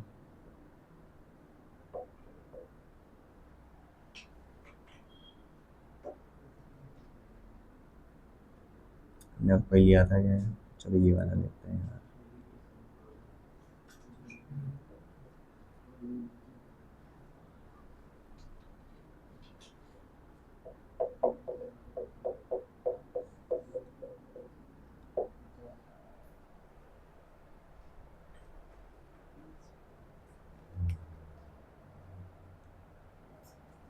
ठीक है, अब यहाँ पर आपको क्या करना है जी, कंस्ट्रक्ट या फिर arrange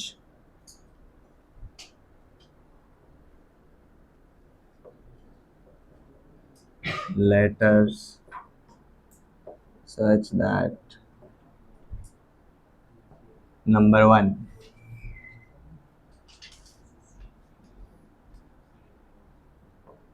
E and T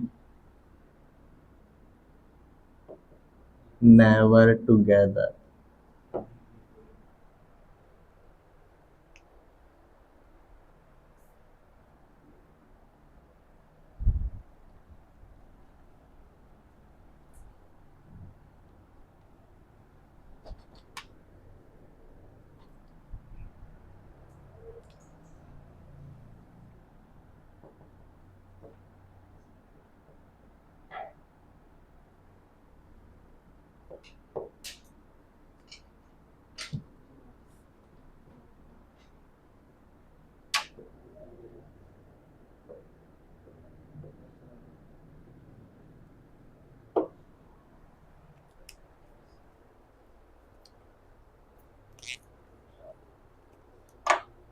okay, पहले वाले का आंसर क्या है?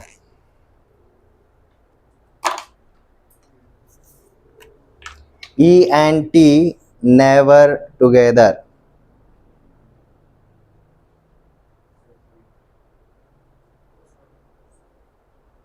ये कभी भी साथ में नहीं होने चाहिए। ओके, हमारे सबसे पहले कितने प्लेसेस है? 8। ठीक है, तो टोटल परम्यूटेशन, हमने जो फॉर्मूला लिखा क्या लिखा? Never together is equal to total minus always together. तो टोटल कितने बनेंगे? 8 फैक्टोरियल। टोटल कितने आएंगे हमारे? 8 फैक्टोरियल माइनस ऑलवेज टुगेदर निकालो। ऑलवेज टुगेदर निकालना कैसा है पता है? बोलो। ठीक है, देखो सबसे पहला वाला जब हम कर रहे हैं तो हमें नेवर के लिए क्या चाहिए जी? Never together is equal to total minus always together. ठीक है,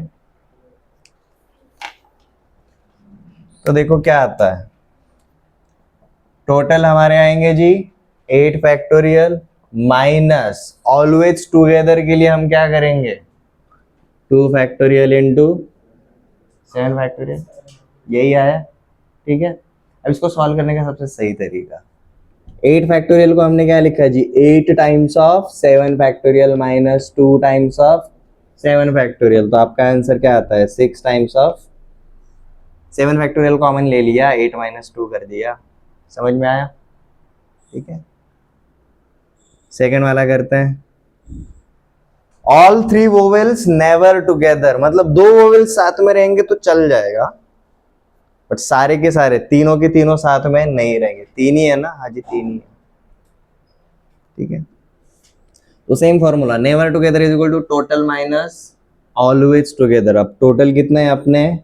8 फैक्टोरियल। अब ऑलवेज टुगेदर मतलब तीनों साथ में जो रहेंगे वो वाला पार्ट हम हटा देंगे। ठीक है, तीनों साथ में रहेंगे तो they can be arranged in 3 factorial veg and remaining 6 factorial. ठीक है, तो 8 फैक्टोरियल को मैंने क्या लिखा जी? 8 इंटू 7 इंटू 6 फैक्टोरियल, और ये क्या बनता है? 6 टाइम्स ऑफ 6 फैक्टोरियल। आटी सहती 8 7 जा 56, 56 माइनस 6 50, तो ये क्या बन जाता है जी आपका? 50 टाइम्स ऑफ 6 फैक्टोरियल।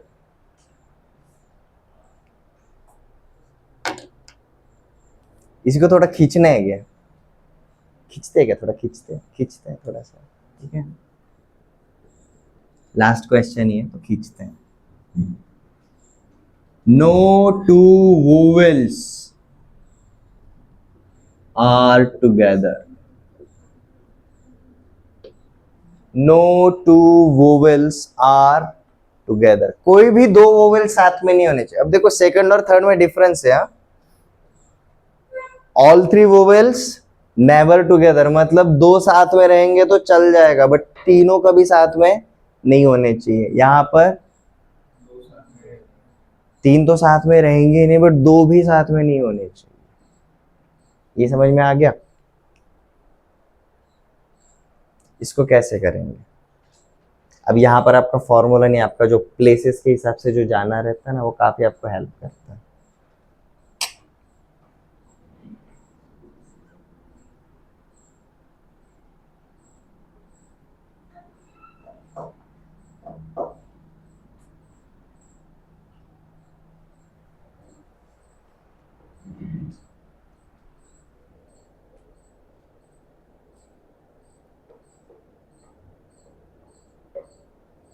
इसके लिए हम हमारे फॉर्मूले को कैसे करेंगे, देखो जी, टोटल माइनस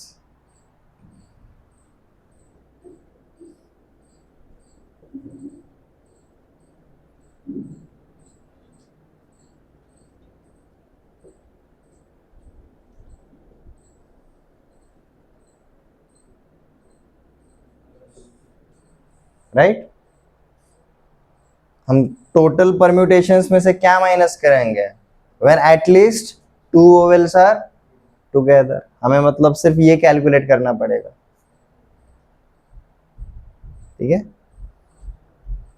तो देखो इसको अगर और डिटेल में जाना है तो आप कैसा बोल सकते हो जी, आप टोटल में से क्या माइनस कर रहे हो, at least two vowels are together and all three vowels are together. तो बेसिकली आप क्या करने वाले हो, ऑल थ्री टुगेदर, ये पार्ट भी माइनस करने वाले हो, साथ में टू वोवेल्स टुगेदर ये भी माइनस करने वाले हो।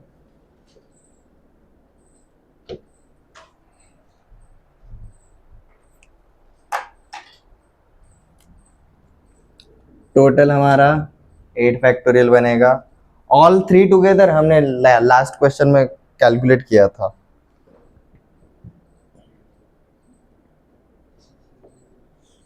ये था।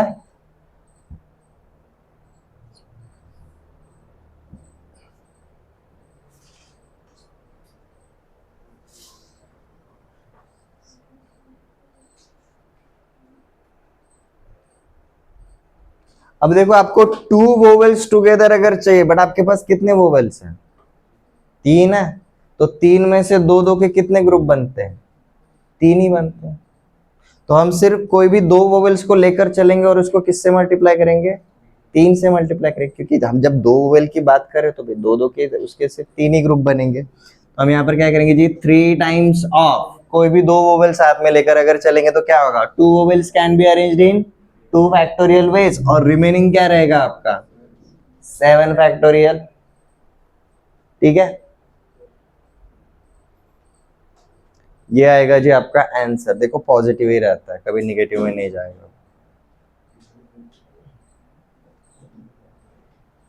देखो अब क्या आता है, 8 फैक्टोरियल को मैं ऐसे लिखता हूँ, मैं सबको कौन से वाले टर्म में लिखूंगा आप पता है, 6 फैक्टोरियल के टर्म में, क्योंकि वही सबसे छोटा फैक्टोरियल बनेगा, ठीक है।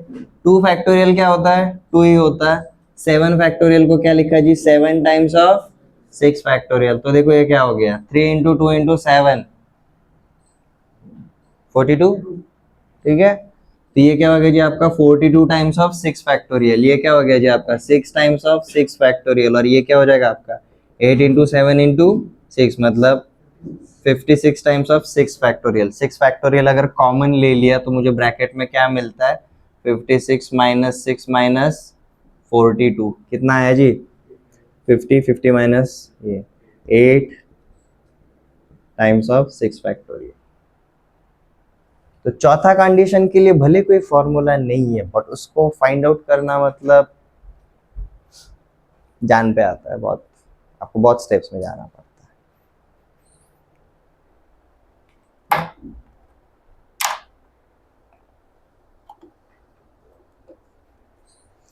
कुछ होमवर्क के लिए दूं क्या?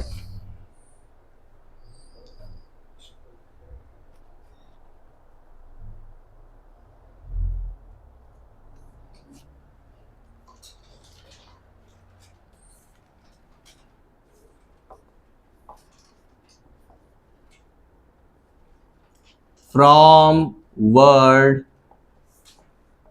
डॉटर, DAUGHTER, यही है ना डॉटर का स्पेलिंग? मैं सन हूं ना तो मेरे को पता नहीं है, बकवास joke. Okay, from word daughter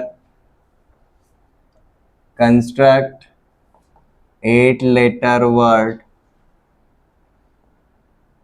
such that, अब देखो एक ही क्वेश्चन के अंदर आपको बहुत सारी चीजें देने वाला हूं, चारों के चारों कंडीशंस में से कुछ भी हो सकता है। पहला, अब 8 लेटर बनाने वाले तो भाई पहले और दूसरे कंडीशन तो होंगे ही नहीं, है ही चार्ट, ठीक है। तो तीसरा और चौथे में से देते हैं। वोवेल्स आर ऑलवेज टुगेदर,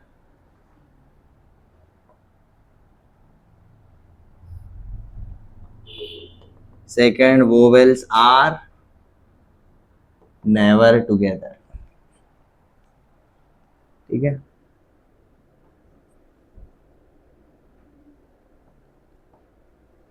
पहला पार्ट। दूसरा पार्ट बनाते हैं उसी के अंदर, construct 5-letter word such that, पहला वाला condition, D and G are involved but never together। अब थोड़ा सा देखो ट्विस्ट आने वाला है, दो दो कंडीशंस मिक्स कर रहा हूँ, बहुत इजीली आ जाएगा, so don't worry. D and G are always involve, मतलब आपको टोटल नंबर ऑफ परम्यूटेशंस मिल जाएंगे। नेवर टुगेदर के लिए आपको क्या करना पड़ेगा, टोटल माइनस ऑलवेज टुगेदर वाला, ठीक है। Second,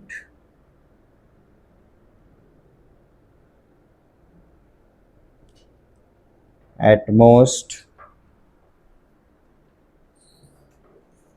one vowel is involved।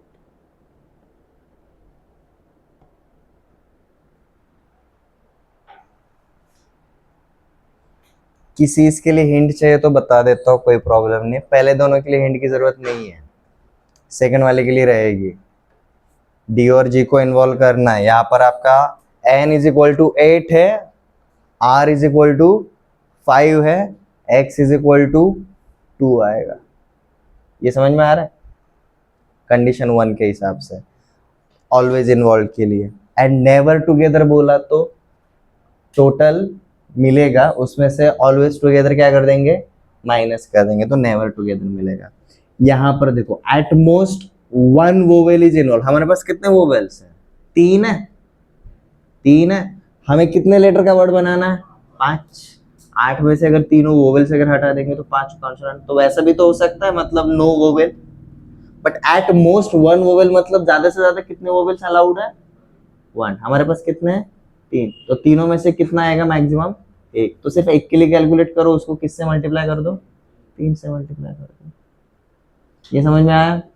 ठीक है, इतना ही ना, नहीं एक और कर देते हैं।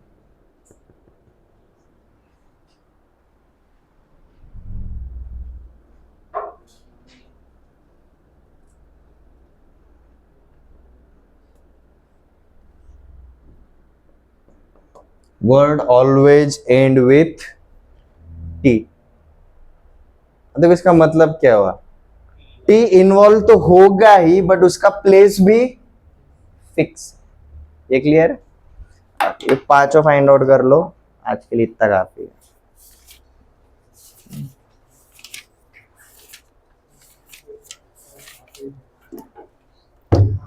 कल हम क्या करेंगे बताता हूँ, हमारा परम्यूटेशन लगभग खत्म होने को आ गया। अब तक हमने जितने भी एग्जांपल्स देखे वो सारे स्ट्रेट लाइन वाले थे, ठीक है। वर्ड स्ट्रेट लाइन में बनता है ना। कल हम देखेंगे जी कौन सा वाला permutation, circular permutation, circular permutation कल हम वहां से देखेंगे, ठीक है। नेक्स्ट लेक्चर में हम सबसे पहले ये वाले कुछ एग्जांपल्स देखेंगे, after that we will go on to our next part that is circular permutation. Permutation का सबसे आखिरी पार्ट रहता है सर्कुलर परम्यूटेशन, उसके बाद हम किसके लिए शुरुआत करेंगे, फॉर कॉम्बिनेशन, ठीक है।